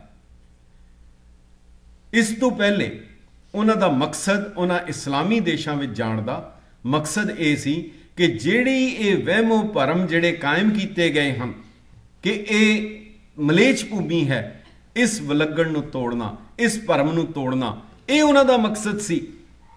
ਔਰ ਜਦੋਂ ਉੱਥੇ ਗਏ ਹਨ ਤੇ ਭਾਈ ਗੁਰਦਾਸ ਜੀ ਨੇ ਜ਼ਿਕਰ ਕੀਤਾ, ਬੜੀ ਆਮ ਸਾਖੀ ਹੈ ਕਿ ਦੁੱਧ ਕਟੋਰਾ ਭਰ ਲੈ ਆਈ ਤੇ ਉਹਨਾਂ ਨੇ ਸਾਹਿਬ ਸ੍ਰੀ ਗੁਰੂ ਨਾਨਕ ਦੇਵ ਜੀ ਮਹਾਰਾਜ ਨੇ ਚਮੇਲੀ ਦਾ ਫੁੱਲ ਰੱਖ ਦਿੱਤਾ। ਇਹ ਸਾਡੇ ਲਈ ਇੱਕ ਡਾਇਲਾਗ ਦਾ ਇੱਕ ਤਰੀਕਾ ਹੈ, ਡਾਇਲਾਗ ਦਾ ਇੱਕ ਢੰਗ ਗੁਰੂ ਸਾਹਿਬ ਨੇ ਦੱਸਿਆ ਹੈ ਕਿ ਤੁਹਾਨੂੰ ਦੂਜਿਆਂ ਦੇ ਨਾਲ ਡਾਇਲਾਗ ਕਰਨ ਵਿੱਚ ਕੋਈ ਗੁਰੇਜ਼ ਨਹੀਂ ਹੋਣਾ ਚਾਹੀਦਾ, ਪਰ ਉਸ ਤੋਂ ਪਹਿਲੀ ਸ਼ਰਤ ਹੈ ਕਿ ਤੁਹਾਡਾ ਆਪਣਾ ਫੇਥ ਕਾਇਮ ਹੋਏ। ਜੇ ਆਪਣਾ ਫੇਥ ਫ੍ਰੈਕਚਰਡ ਹੈ ਫਿਰ ਇੰਟਰਫੇਥ ਦੀ ਗੱਲ ਤੇ ਛੱਡ ਦਿਓ, ਇੰਟਰਾਫੇਥ ਵੀ ਨਹੀਂ ਹੋ ਸਕਦੀ। ਆਪਸ ਦੇ ਵਿੱਚ ਕਮਿਊਨਿਟੀ ਦੇ ਵਿੱਚ ਵੀ ਬੰਦਿਆਂ 'ਚ ਬਹਿ ਕੇ ਨਹੀਂ ਗੱਲ ਹੋ ਸਕਦੀ। ਇਹ ਬਹੁਤ ਜ਼ਰੂਰੀ ਹੈ। ਇੰਟਰਫੇਥ ਤੋਂ ਪਹਿਲੇ ਆਪਣਾ ਫੇਥ, ਉਹਦੇ ਬਾਅਦ ਇੰਟਰਾਫੇਥ। ਇਹ ਜਦੋਂ ਇੰਟਰਾਫੇਥ ਹੈ ਅਸੀਂ ਆਪਸ ਦੇ ਵਿੱਚ ਬਹਿ ਕੇ ਵਿਚਾਰ ਕਰ ਸਕਦੇ ਹਾਂ, ਪਰ ਉਹਦੇ ਲਈ ਸਾਡੇ ਸਾਹਮਣੇ ਜਿਹੜਾ ਪੈਰਾਮੀਟਰ ਹੈ ਉਹ ਗੁਰਬਾਣੀ ਦਾ ਹੈ, ਉਹ ਗੁਰੂ ਸਾਹਿਬ ਦੀਆਂ ਸਿੱਖਿਆਵਾਂ ਦਾ ਹੈ, ਉਹ ਗੁਰ ਇਤਿਹਾਸ ਦਾ ਹੈ, ਉਹ ਗੁਰੂ ਦੀਆਂ ਸਾਖੀਆਂ ਦਾ ਹੈ। ਹੁਣ ਹਜ਼ੂਰ ਨੇ ਉੱਥੇ ਚਮੇਲੀ ਦਾ ਫੁੱਲ ਰੱਖ ਦਿੱਤਾ। ਸਮਝ ਆ ਗਈ, ਉਹਨਾਂ ਨੂੰ ਸਮਝ ਆ ਗਈ ਉਸ ਗੱਲ ਦੀ। ਸੁਨੇਹਾ ਇਹ ਹੈ ਕਿ ਅਸੀਂ ਤੁਹਾਨੂੰ ਡਿਸਟਰਬ ਨਹੀਂ ਕਰਾਂਗੇ, ਅਸੀਂ ਖੁਦ ਵੀ ਡਿਸਟਰਬ ਨਹੀਂ ਹੋਵਾਂਗੇ। ਜੋ ਮੈਂ ਹਾਂ ਉਹ ਮੈਂ ਰਵਾਂਗਾ, ਜੋ ਤੁਸੀਂ ਹੋ ਉਹ ਤੁਸੀਂ ਰਹੋਗੇ, ਪਰ ਮੈਂ ਇੱਥੇ ਖੁਸ਼ਬੂ ਦੀ ਤਰ੍ਹਾਂ ਫੈਲਾਂਗਾ। ਸਾਹਿਬ ਸ੍ਰੀ ਗੁਰੂ ਨਾਨਕ ਦੇਵ ਜੀ ਮਹਾਰਾਜ ਜਦੋਂ ਵੀ ਗਏ ਹਨ, ਜਿੱਥੇ ਵੀ ਗਏ ਹਨ, ਉਹਨਾਂ ਥਾਵਾਂ ਤੇ ਜਾ ਕੇ ਜੇਕਰ ਮੱਕੇ ਜਾਂਦੇ ਹਨ ਤਾਂ ਉੱਥੇ 1 ਸਾਲ ਰਹਿੰਦੇ ਹਨ। 1 ਸਾਲ ਐਸੀ ਜਗ੍ਹਾ ਦੇ ਉੱਤੇ ਰਹਿਣਾ ਇੱਕ ਮਾਮੂਲੀ ਗੱਲ ਨਹੀਂ। ਇਹਦਾ ਮਤਲਬ ਉਹ ਡਾਇਲਾਗ ਦਾ ਤਰੀਕਾ ਕਿਹੜਾ ਹੋਏਗਾ, ਉਹ ਕਿਹੜਾ ਤਰੀਕਾ ਹੈ। ਜੇ ਬਗਦਾਦ ਜਾਂਦੇ ਹਨ, ਕਾਰੂ ਦੇ ਬਾਦਸ਼ਾਹ ਕੋਲ ਜਾਂਦੇ ਹਨ, ਕਿਧਰੇ ਵੀ ਜਾ ਕੇ ਗੁਰੂ ਸਾਹਿਬ ਨੇ ਕਿਧਰੇ ਵੀ ਨਹੀਂ ਕਿਹਾ ਕਿ ਤੁਸੀਂ ਗਲਤ ਹੋ ਜਾਂ ਤੁਹਾਡਾ ਪੈਗੰਬਰ ਗਲਤ ਹੈ। ਉਹਨਾਂ ਨੇ ਇਹ ਕਿਹਾ ਕਿ ਤੁਹਾਡਾ ਪੈਗੰਬਰ ਬਹੁਤ ਚੰਗਾ ਹੈ, ਬਹੁਤ ਅੱਛਾ ਹੈ, ਪਰ ਤੁਹਾਡੇ ਇੰਨੇ ਚੰਗੇ ਪੈਗੰਬਰ ਜਿਸ ਤਰ੍ਹਾਂ ਦਾ ਹੈ, ਰੱਬ ਦੀ ਦਰਗਾਹ ਦੇ ਵਿੱਚ ਕਰੋੜਾਂ ਇਸ ਤਰ੍ਹਾਂ ਦੇ ਪੈਗੰਬਰ ਹਨ। ਤੁਸੀਂ ਖੁਸ਼ਕਿਸਮਤ ਹੋ, ਤੁਹਾਨੂੰ ਪੈਗੰਬਰ ਮਿਲਿਆ। ਹੋ ਮੁਸਲਮਾਨ ਕਹਾਵਣ ਮੁਸ਼ਕਲ। ਇਹ ਨਹੀਂ ਕਿਹਾ ਕਿ ਤੂੰ ਜਨੇਊ ਜਿਹੜਾ ਨਾ ਪਾ, ਜਨੇਊ ਨੂੰ ਕੰਡਮ ਨਹੀਂ ਕੀਤਾ, ਉਸ ਨੂੰ ਇਹ ਕਿਹਾ ਪਰ ਇਹਦੇ ਨਾਲ ਇਹ ਸ਼ਰਤਾਂ ਵੀ ਰੱਖ। ਜਿਹੜੀਆਂ ਸ਼ਰਤਾਂ ਹਨ ਉਹਨਾਂ ਸ਼ਰਤਾਂ ਨੂੰ ਤੂੰ ਕਾਇਮ ਰੱਖ, ਫਿਰ ਜੇਕਰ ਐਸਾ ਜਨੇਊ ਹੈ ਤਾਂ ਉਹ ਫਿਰ ਮੈਨੂੰ ਵੀ ਪਾ ਦੇ।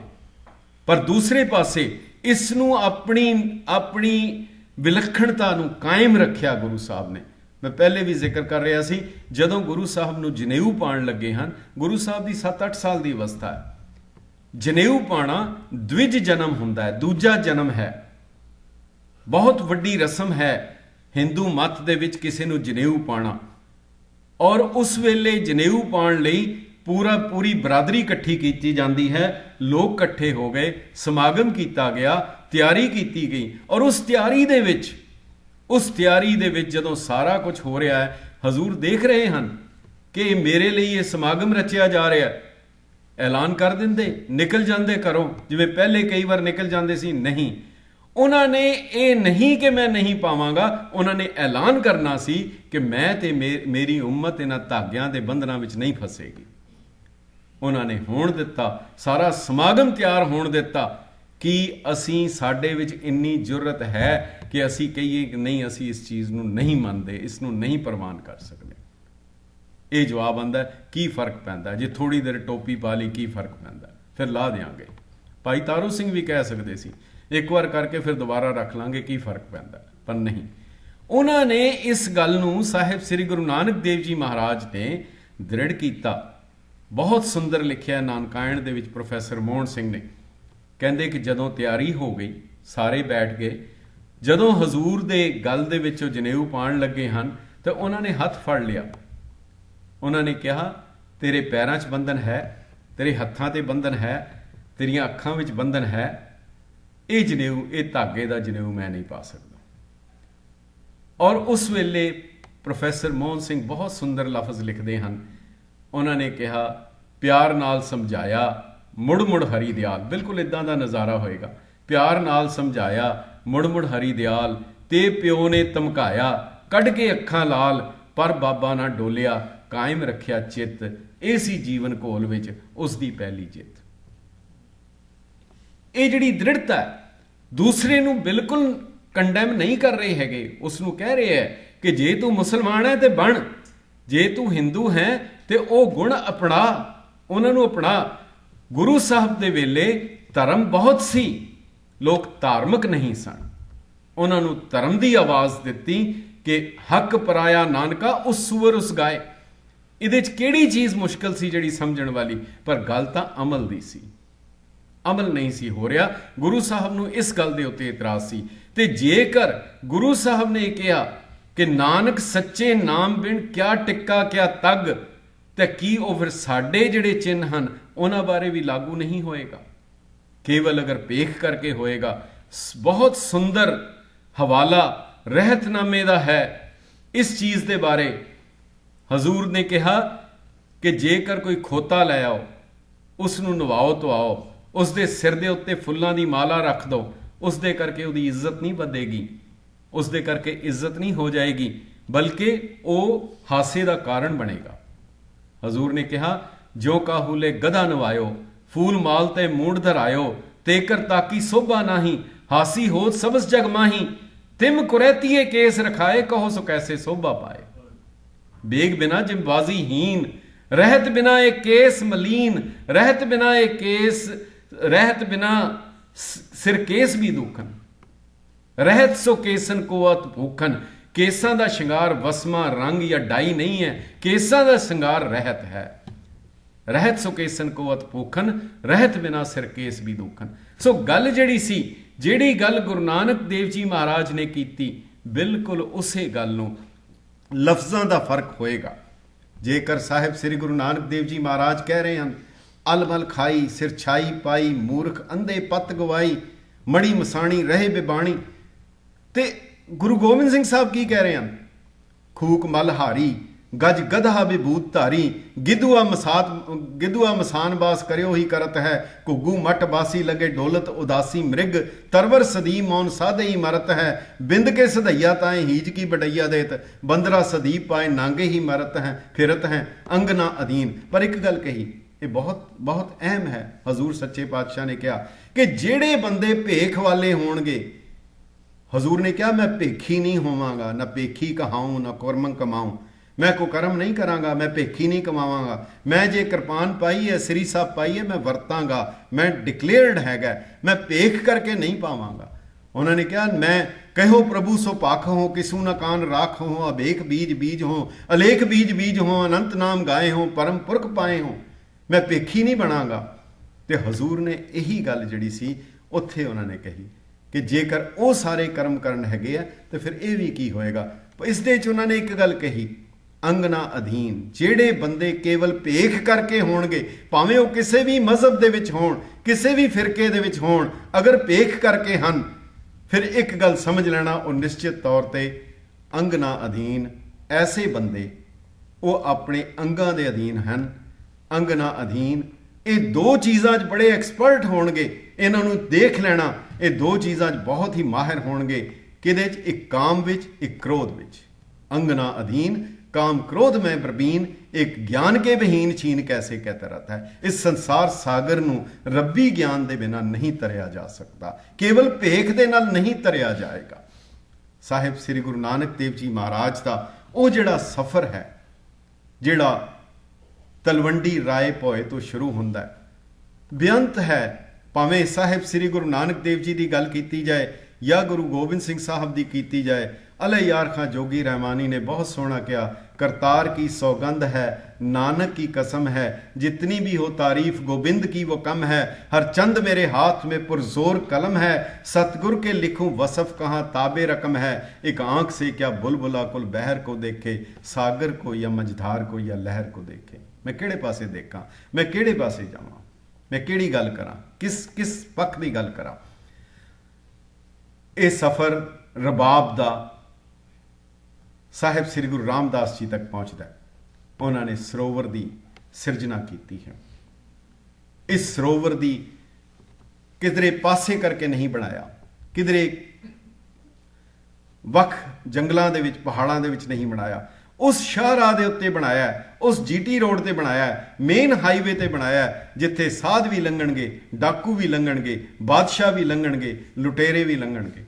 उस थां दे उत्ते हजूर ने ਇਹ ਸਰੋਵਰ ਕਾਇਮ ਕੀਤਾ ਔਰ ਉਸ ਸਰੋਵਰ ਦੇ ਵਿੱਚ ਸਾਹਿਬ ਸ੍ਰੀ ਗੁਰੂ ਅਰਜਨ ਦੇਵ ਜੀ ਮਹਾਰਾਜ ਨੇ ਜਦੋਂ ਹਰਮੰਦਰ ਸਾਹਿਬ ਦੀ ਤਾਮੀਰ ਕੀਤੀ, ਸਾਹਿਬ ਦੀ ਸਿਰਜਣਾ ਕੀਤੀ, ਉਹਦੇ ਵਿੱਚ ਸਾਹਿਬ ਸ੍ਰੀ ਗੁਰੂ ਗ੍ਰੰਥ ਸਾਹਿਬ ਜੀ ਨੂੰ ਸਥਾਪਿਤ ਕੀਤਾ। ਰਬਾਬ ਦਾ ਉਹ ਸਫ਼ਰ ਇੱਥੇ ਆਇਆ ਹੈ। ਰਬਾਬ ਦਾ ਸਫ਼ਰ ਆਇਆ, ਹੁਣ ਹਜ਼ੂਰ ਦਾ ਟਕਰਾਅ ਬਾਦਸ਼ਾਹਾਂ ਨਾਲ ਹੋਇਆ। ਸਾਹਿਬਾਂ ਨੇ ਜਿਹੜੇ ਧਾਰਮਿਕ ਵਿਅਕਤੀ ਸਨ, ਉਹਨਾਂ ਦੇ ਨਾਲ ਉਹਨਾਂ ਦਾ ਤਰੀਕਾ ਬਿਲਕੁਲ ਵੱਖਰਾ ਹੈ। ਇਹ ਗੱਲ ਸਮਝਣੀ ਪਏਗੀ। ਪਰ ਜਦੋਂ ਉਹ ਬਾਦਸ਼ਾਹਾਂ ਦੇ ਨਾਲ ਮਿਲਦੇ ਹਨ ਤੇ ਉਹਨਾਂ ਦਾ ਢੰਗ ਬਦਲ ਜਾਂਦਾ ਹੈ। ਜਦੋਂ ਰੱਬੀ ਬੰਦਿਆਂ ਨਾਲ ਮਿਲਦੇ ਹਨ, ਬਦਲ ਜਾਂਦਾ ਹੈ। ਬਹੁਤ ਕਮਾਲ ਦਾ ਵਰਣਨ ਹੈ। ਸਾਹਿਬ ਸ੍ਰੀ ਗੁਰੂ ਨਾਨਕ ਦੇਵ ਜੀ ਮਹਾਰਾਜ ਸੁਲਤਾਨਪੁਰ ਲੋਧੀ ਨਵਾਬ ਦੇ ਕੋਲ ਭਾਈਆ ਜੈ ਰਾਮ ਜੀ ਲੈ ਕੇ ਜਾਂਦੇ ਹਨ। ਜਦੋਂ ਦਰਬਾਰ ਦੇ ਵਿੱਚ ਪਹੁੰਚਦੇ ਹਨ, ਹਜ਼ੂਰ ਦੀ ਦੇਖ ਕੇ ਖੜੇ ਹਨ ਤੇ ਭਾਈਆ ਜੈ ਰਾਮ ਜੀ ਨੇ ਨਵਾਬ ਸਾਹਿਬ ਨੂੰ ਕਿਹਾ, ਨਵਾਬ ਸਾਹਿਬ ਇਹ ਮੇਰਾ ਸਾਲਾ ਹੈ, ਨਾਨਕ ਇਸ ਦਾ ਨਾਮ ਹੈ। ਜਨਮ ਸਾਖੀ 'ਚ ਲਿਖਿਆ ਹੈ। ਨਵਾਬ ਸਾਹਿਬ ਕਹਿਣ ਲੱਗੇ ਜਾਤਕ ਭਲਾ ਲੱਗਦਾ ਹੈ, ਜਾਤਕ ਭਲਾ ਲੱਗਦਾ ਹੈ। ਤੇ ਉਹਨਾਂ ਨੇ ਹਜ਼ੂਰ ਖੜੇ ਹਨ ਚੁੱਪ ਕਰਕੇ। ਵਜ਼ੀਰ ਨੂੰ ਬੜੀ ਹੈਰਾਨੀ ਹੋਈ ਕਿ ਇਸ ਨੂੰ ਸੁਰ ਤਾਲ ਦਾ ਨਹੀਂ ਪਤਾ ਕਿ ਕਿਵੇਂ ਬਾਦਸ਼ਾਹ ਨਾਲ ਗੱਲ ਕਰੀਦੀ ਹੈ। ਉਹ ਕਹਿਣ ਲੱਗੇ ਨਾਨਕ ਸਲਾਮ ਕਰ, ਚੁੱਕ ਸਲਾਮ ਕਰ, ਇਹ ਬਾਦਸ਼ਾਹ ਹੈ, ਨਵਾਬ ਸਾਹਿਬ ਹੈ। ਤੇ ਹਜ਼ੂਰ ਨੇ ਜਿਹੜੇ ਲਫ਼ਜ਼ ਕਹੇ, ਉਹ ਕਹਿਣ ਲੱਗੇ ਆਤਮਾ ਭੂਤ ਸਲਾਮੀ ਕਰਤ ਗਰਦਨ ਬੇਤਮਾ ਬਲੰਦ ਬੁਵਦ। ਜਿਸ ਆਦਮੀ 'ਚ ਤਮਾ ਹੋਏਗੀ, ਲਾਲਚ ਹੋਏਗਾ, ਉਸ ਦੀ ਗਰਦਨ ਚੁੱਕੇਗੀ। ਮੈਂ ਆਪਣੀ ਗਰਦਨ ਕਿਉਂ ਚੁਕਾਵਾਂ? ਮੈਨੂੰ ਕਾਹਦਾ ਲਾਲਚ ਹੈ? ਮੈਂ ਇਹਦੇ ਕੋਲੋਂ ਕੀ ਲੈਣਾ? ਇੱਕ ਸੁਨੇਹਾ ਦੇ ਰਹੇ ਹਨ, ਇੱਕ ਢੰਗ ਦੱਸ ਰਹੇ ਹਨ ਸਿੱਖੀ ਜੀਵਨ ਦੇ ਵਿੱਚ ਕਿਹੜੇ ਰਸਤੇ, ਕਿਹੜੇ ਮਾਰਗ ਆਣਗੇ। ਉਹਨਾਂ ਨੇ ਕਿਹਾ ਆਤਮਾ ਭੂਤ ਸਲਾਮੀ ਕਰਤ ਗਰਦਨ ਬੇਤਮਾ ਬਲੰਦ ਬੁਵਦ। ਬੇਤਮਾ ਆਦਮੀ ਦੀ ਗਰਦਨ ਹਮੇਸ਼ਾ ਬੁਲੰਦ ਰਹੇਗੀ। ਪਰ ਦੂਸਰੇ ਪਾਸੇ ਬਾਅਦ ਵਿੱਚ ਇੱਕ ਫਕੀਰ ਨੂੰ ਮਿਲਦੇ ਹਨ, ਸੂਫੀ ਫਕੀਰ ਨੂੰ ਜਿਸ ਵੇਲੇ ਮਿਲਦੇ ਹਨ ਤਾਂ ਉਸ ਫਕੀਰ ਨੇ ਗੁਰੂ ਨਾਨਕ ਦੇਵ ਜੀ ਮਹਾਰਾਜ ਨੂੰ ਕਿਹਾ ਸਲਾਮ ਅਲੈਕ ਦਰਵੇਸ਼। ਜਦੋਂ ਲਫ਼ਜ਼ ਮਿਲਦੇ ਹਨ, ਇਸਲਾਮ ਦੇ ਵਿੱਚ ਹੈ ਇਹ ਕਿਹਾ ਜਾਂਦਾ ਸਲਾਮ ਵਾਲੇਕੁਮ, ਔਰ ਅਗਲਾ ਜਵਾਬ ਦਿੰਦਾ ਵਾਲੇਕੁਮ ਸਲਾਮ। ਇਹ ਦੋ ਜਵਾਬ ਹੈ, ਉਹ ਲਫ਼ਜ਼ ਵਰਤੇ ਜਾਂਦੇ ਹਨ, ਸਲਾਮ ਵਾਲੇਕੁਮ ਤੇ ਵਾਲੇਕੁਮ ਸਲਾਮ। ਤੇ ਉਸਨੇ ਫਕੀਰ ਨੇ ਗੁਰੂ ਨਾਨਕ ਦੇਵ ਜੀ ਨੂੰ ਕਿਹਾ ਸਲਾਮ ਅਲੈਕ ਦਰਵੇਸ਼, ਐ ਦਰਵੇਸ਼ ਤੈਨੂੰ ਸਲਾਮ ਹੈ। ਹੁਣ ਹਜ਼ੂਰ ਨੇ ਇੱਥੇ ਕੀ ਕਿਹਾ? ਉਹਨਾਂ ਨੇ ਕਿਹਾ ਅਲੇਖ ਕੋ ਸਲਾਮ। ਜੇ ਸਲਾਮ ਕਰਨਾ ਹੈ, ਝੁਕਣਾ ਹੈ ਤੇ ਇੱਕ ਦੇ ਅੱਗੇ ਝੁਕ, ਇੱਕ ਨੂੰ ਸਲਾਮ ਕਰ। ਸਲਾਮ ਅਲੇਖ ਦਰਵੇਸ਼। ਉਹ ਕਹਿੰਦੇ ਅਲੇਖ ਕੋ ਸਲਾਮ, ਪੀਰ ਕੋ ਦਸਤ ਪੇਸ਼, ਮੇਰੇ ਨਾਲ ਤੇ ਹੱਥ ਮਿਲਾ ਲੈ ਤੂੰ। ਇੱਕ ਸੁਨੇਹਾ, ਇੱਕ ਪੈਗਾਮ ਦੇ ਰਹੇ ਹਨ, ਸਫ਼ਰ ਹੈ। ਔਰ ਬਾਅਦ ਵਿੱਚ ਜਦੋਂ ਦਿੱਲੀ 1783 ਦੇ ਵਿੱਚ ਸਿੱਖ ਫਤਿਹ ਕਰਦੇ ਹਨ, ਦਿੱਲੀ ਫਤਿਹ ਹੁੰਦੀ ਹੈ, ਉਹ ਜਿਹੜੀ ਜੱਸਾ ਸਿੰਘ ਆਹਲੂਵਾਲੀਆ ਉਹਨਾਂ ਦੇ ਨਾਲ ਜਿਹੜੀ ਸ਼ਾਹ ਆਲਮ ਦੋਇਮ ਦੇ ਨਾਲ ਜਿਹੜੀ ਟਰੀਟੀ ਕੀਤੀ ਜਾਂਦੀ ਹੈ, ਉਸ ਟਰੀਟੀ ਦੀ ਪਹਿਲੀ ਸ਼ਰਤ ਹੈ ਕੋਈ ਸਿੱਖ ਕਿਸੇ ਮੁਗਲ ਨੂੰ ਸਲਾਮ ਨਹੀਂ ਕਰੇਗਾ। ਇਹ ਗੁਰੂ ਨਾਨਕ ਦੇਵ ਜੀ ਦਾ ਉਹ ਸਫ਼ਰ ਹੈ ਜਿਹੜਾ ਕਿ ਉੱਥੇ ਤੱਕ ਪਹੁੰਚਾਇਆ ਗਿਆ ਹੈ। ਉਹ ਗੁਰੂ ਨਾਨਕ ਪਾਤਸ਼ਾਹ ਦੀ ਉਹ ਸਫ਼ਰ, ਉਹ ਜਿਹੜੇ ਰਮਜ਼ਾਂ ਹਨ, ਉਹਨਾਂ ਨੂੰ ਸਿੱਖਾਂ ਨੇ ਆਪਣੇ ਸੀਨੇ ਦੇ ਨਾਲ ਲਾ ਕੇ ਰੱਖਿਆ, ਉਸ ਨੂੰ ਸਮਝਿਆ ਹੈ ਕਿ ਉਹਦਾ ਮਤਲਬ ਕੀ ਹੈ।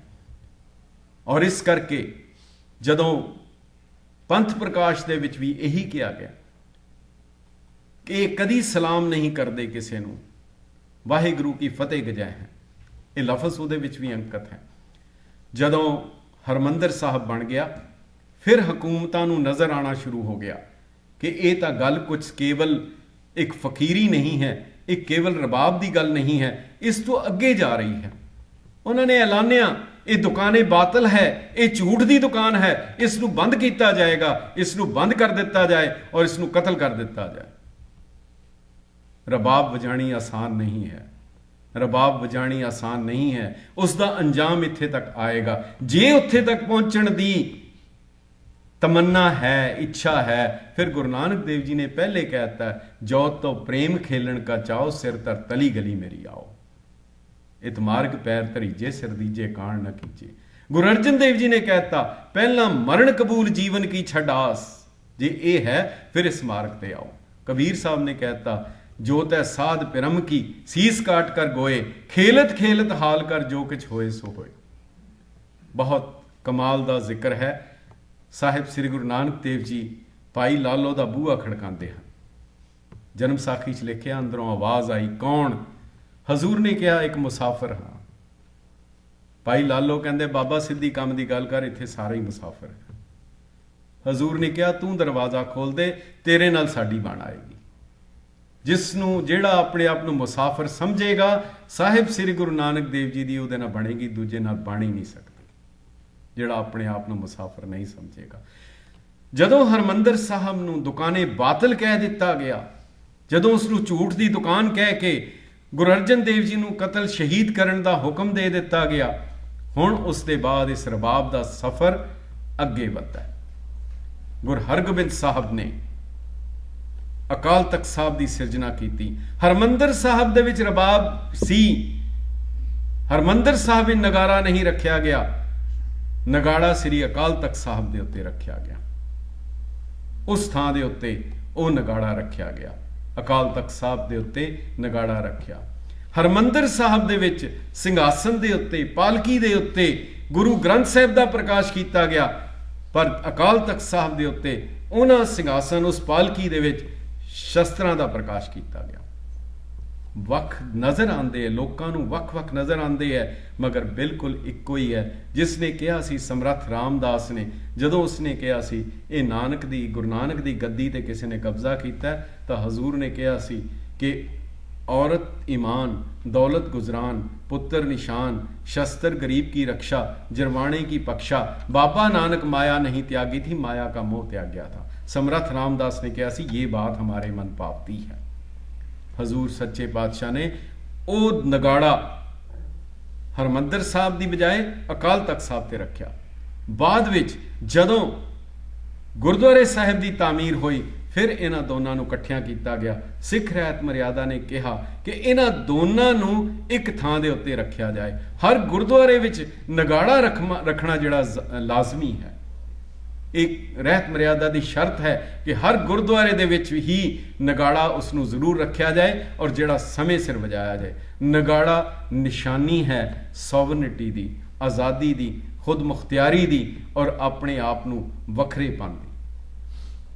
ਜਦੋਂ ਇਹ ਸਫ਼ਰ ਅੱਗੇ ਆਉਂਦਾ ਹੈ, ਹੁਣ ਇਤਨਾ ਕੁਝ ਹੋਣ ਦੇ ਬਾਵਜੂਦ ਵੀ ਗੁਰੂ ਤੇਗ ਬਹਾਦਰ ਸਾਹਿਬ ਦਾ ਜਿਸ ਵੇਲੇ ਸਮਾਂ ਆਉਂਦਾ ਤੇ ਉਹ ਜਿਸ ਜਨੇਊ ਨੂੰ ਪਹਿਲੇ ਗੁਰੂ ਨਾਨਕ ਸਾਹਿਬ ਨੇ ਪਾਣ ਤੋਂ ਇਨਕਾਰ ਕੀਤਾ ਸੀ, ਤਿਲਕ ਜੰਜੂ ਰਾਖਾ ਪ੍ਰਭ ਤਾਂਕਾ, ਦੂਜਿਆਂ ਦੇ, ਉਹਨਾਂ ਦੇ ਧਰਮ ਲਈ, ਉਹਨਾਂ ਦੇ ਜਨੇਊ ਦੀ ਖਾਤਰ ਉਹ ਮਹਾਨ ਸ਼ਹੀਦੀ ਵੀ ਦੇ ਦਿੰਦੇ ਹਨ। ਔਰ ਫਿਰ ਉਹਨਾਂ ਦੀ ਸ਼ਹਾਦਤ ਤੋਂ ਕੁਝ ਸਾਲਾਂ ਦੇ ਬਾਅਦ ਹਜ਼ੂਰ ਦੇ ਉੱਤੇ ਹਮਲਾ ਕਰਨ ਵਾਲਾ ਕੌਣ ਆਂਦਾ ਹੈ? ਉਹ ਪਹਾੜੀ ਹਿੰਦੂ ਰਾਜੇ ਆਂਦੇ ਹਨ। ਇਹ ਉਸ ਦਾ ਅਫਜ਼ਾਨਾ ਮੋੜਿਆ ਜਾਂਦਾ ਹੈ। ਕਿਤਨਾ ਇਤਿਹਾਸ ਵਚਿੱਤਰ ਹੈ। ਪਰ ਫਿਰ ਜਦੋਂ ਗੁਰੂ ਕਲਗੀਧਰ ਪਿਤਾ ਦੇ ਕੋਲ ਇਹ ਸਾਰੀ ਵਿਰਾਸਤ ਆਂਦੀ ਹੈ, ਉਹਨਾਂ ਨੇ ਜਿਸ ਢੰਗ ਦੇ ਨਾਲ ਇਹਨਾਂ ਦੋਨਾਂ ਨੂੰ ਇਕੱਠਿਆਂ ਕੀਤਾ, ਜਿਹੜੀ ਇਸ ਧਰਤੀ ਦੇ ਉੱਤੇ ਇਹ ਕਿਹਾ ਜਾਂਦਾ ਸੀ, ਜਨਨੀ ਜਨੈ ਤਾਂ ਭਗਤ ਜਨ, ਕਹਿ ਦਾਤਾ ਕਹਿ ਸੂਰ, ਨਹੀਂ ਤਾਂ ਜਨਨੀ ਬਾਝ ਰਹੇ ਕਾਹੇ ਗਵਾਵੇ ਨੂਰ। ਜਾਂ ਤਾਂ ਜਨਨੀ ਜਿਹੜੀ ਹੈ ਉਹ ਭਗਤ ਦੀ ਜਿਹੜਾ ਜੰਮੇ ਤੇ ਜਾਂ ਸੂਰਮਾ ਜੰਮੇ, ਜਾਂ ਸੀਗਾ ਦੋਨੋਂ ਇਕੱਠਿਆਂ ਨਹੀਂ। ਪਰ ਗੁਰੂ ਗੋਬਿੰਦ ਸਿੰਘ ਸਾਹਿਬ ਨੂੰ ਇਹ ਪ੍ਰਵਾਨ ਨਹੀਂ ਸੀ। ਉਹਨਾਂ ਨੇ ਕਿਹਾ, ਧੰਨ ਜੀਓ ਤੇ ਕੋ ਜਗ ਮੇ, ਮੁਕਤੇ ਹਰ ਚਿੱਤ ਮੇ ਜੁੱਧ ਵਿਚਾਰੇ। ਇਹ ਦੋਨੋਂ ਚੀਜ਼ਾਂ ਜਿਹੜੀਆਂ ਇਕੱਠੀਆਂ ਹੋਣਗੀਆਂ, ਨਾ ਸੰਤ ਹੋਏਗਾ ਨਾ ਸਿਪਾਹੀ ਹੋਏਗਾ। ਇਹ ਸੰਤ ਸਿਪਾਹੀ ਹੋਏਗਾ, ਨਾ ਕੇਵਲ ਰਬਾਬ ਹੋਏਗੀ, ਨਾ ਕੇਵਲ ਨਗਾੜਾ ਹੋਏਗਾ। ਇਹ ਰਬਾਬ ਤੇ ਨਗਾੜਾ ਦੋਨੋਂ ਹੀ ਇਕੱਠਿਆਂ ਹੋਣਗੇ। ਇਹ ਜਿਹੜਾ ਫਲਸਫਾ ਸੀ ਰਬਾਬ ਤੋਂ ਨਗਾਰੇ ਦਾ, ਔਰ ਇਸ ਤੋਂ ਬਾਅਦ ਗੁਰੂ ਕਿਆ ਸਿੱਖਾਂ ਨੇ ਆਪਣੇ ਉਸ ਫਰਜ਼ ਨੂੰ ਪਛਾਣਿਆ। ਉਹਨਾਂ ਨੇ ਇਹਨਾਂ ਦੋਨਾਂ ਚੀਜ਼ਾਂ ਨੂੰ ਨਾਲ ਲੈ ਕੇ ਉਹਨਾਂ ਨੇ ਇਹਨਾਂ ਦੋਨਾਂ ਦੇ ਉੱਤੇ ਕਦੀ ਵੀ ਜਿਹੜਾ ਹੈ ਉਹ ਸਮਝੌਤਾ ਨਹੀਂ ਕੀਤਾ ਔਰ ਇਸ ਚੀਜ਼ ਨੂੰ ਕਾਇਮ ਰੱਖਿਆ ਹੈ। ਔਰ ਗੁਰੂ ਕਲਗੀਧਰ ਪਿਤਾ ਨੇ ਤਾਂ ਬਿਲਕੁਲ ਇੱਕ ਅਜੀਬ ਸਾਰਾ ਐਸਾ ਮੰਜ਼ਰ ਕਾਇਮ ਕਰ ਦਿੱਤਾ। ਜਦੋਂ ਗੁਰੂ ਤੇਗ ਬਹਾਦਰ ਸਾਹਿਬ ਬਾਰੇ ਕਿਹਾ, ਕੀਨੋ ਬੜੋ ਕਲੂ ਮੇ ਸਾਕਾ, ਪਰ ਗੁਰੂ ਗੋਬਿੰਦ ਸਿੰਘ ਸਾਹਿਬ ਦੀ ਜਦੋਂ ਗੱਲ ਆਉਂਦੀ ਹੈ ਤਾਂ ਉਹਨਾਂ ਨੇ ਤਾਂ ਇੰਤਹਾ ਹੀ ਕਰ ਦਿੱਤੀ। ਜਦੋਂ ਉਹਨਾਂ ਦੇ ਬਾਰੇ ਕਿਹਾ, ਸਰਹੰਦ ਚੋਂ ਸੁਨੇਹਾ ਮਿਲਿਆ ਕਿ ਲਾਲ ਟੁਰ ਗਏ, ਦੋਵੇਂ ਸ਼ਹੀਦ ਹੋ ਗਏ ਨੇ ਨੌ ਨਿਹਾਲ ਟੁਰ ਗਏ, ਸੂਬੇ ਨੇ ਕੰਧ ਅੰਦਰ ਦੋਵੇਂ ਨਪੀੜ ਦਿੱਤੇ, ਕੋਮਲ ਸਰੀਰ ਇੱਟਾਂ ਦੇ ਵਿੱਚ ਪੀੜ ਦਿੱਤੇ। ਸੁਣ ਕੇ ਇਹ ਗੱਲ ਸਾਰੀ ਉਹ ਮੁਸਕਰਾ ਕੇ ਉੱਠਿਆ। ਉਸ ਬਾਦਸ਼ਾਹ ਨੇ ਨੂਰੇ ਦੇ ਕੋਲ ਆ ਕੇ ਪੁੱਛਿਆ, ਤੂੰ ਰੂਬਰੂ ਸੈਂ ਉੱਥੇ, ਕੋਈ ਗੱਲ ਨਾ ਲੁਕਾਈ ਤੇ ਸਾਫ਼-ਸਾਫ਼ ਦੱਸੀ, ਕੋਈ ਕਹਿਰ ਨਾ ਕਮਾਈ, ਕੋਈ ਹਿੰਜ ਤੇ ਨਾ ਘੇਰੀ, ਕੋਈ ਆਹ ਤੇ ਨਾ ਕੱਢੀ, ਲਾਲਾ ਨੇ ਕਿਧਰੇ ਉੱਚੀ, ਕੋਈ ਸਾਹ ਤੇ ਨਾ ਕੱਢੀ, ਤੇਸੀ ਦੇ ਲਾਲ ਲੱਗੀ ਜਦ ਸੱਟ ਸੀ ਕਰਾਰੀ, ਮੇਰੇ ਫਤਿਹ ਨੇ ਉੱਚੀ, ਕੋਈ ਚੀਖ ਤੇ ਨਾ ਮਾਰੀ। ਇਹ ਕਹਿਣ ਦਾ ਵੀ ਅੰਦਾਜ਼ ਵੱਖਰਾ ਸੀ, ਜੋ ਉਸ ਨੇ ਵਜਾਇਆ ਉਹ ਸਾਜ਼ ਵੱਖਰਾ ਸੀ। ਸੋ ਜਿਹੜਾ ਸਾਜ਼, ਇਹ ਸਾਜ਼ ਗੁਰੂ ਦੀ ਬਖਸ਼ਿਸ਼ ਹੈ।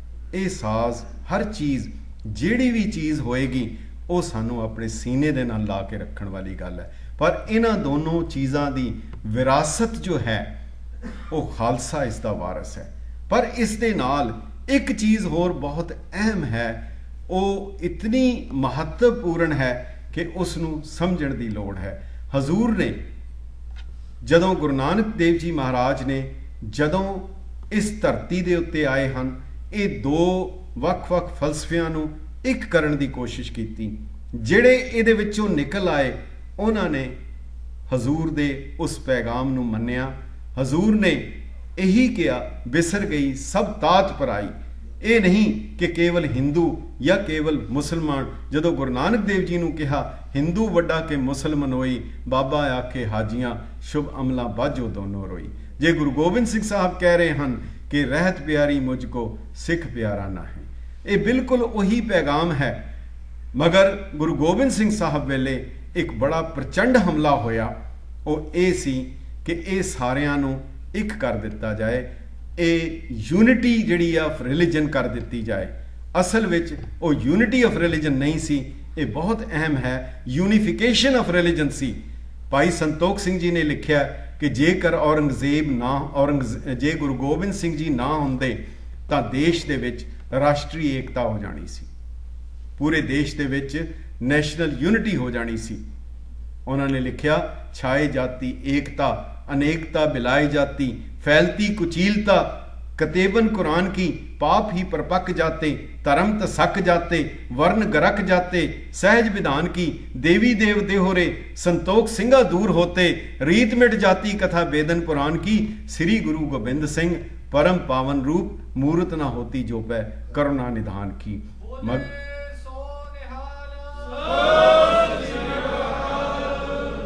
हर एकता चंगी नहीं, हर फुट माड़ी नहीं है।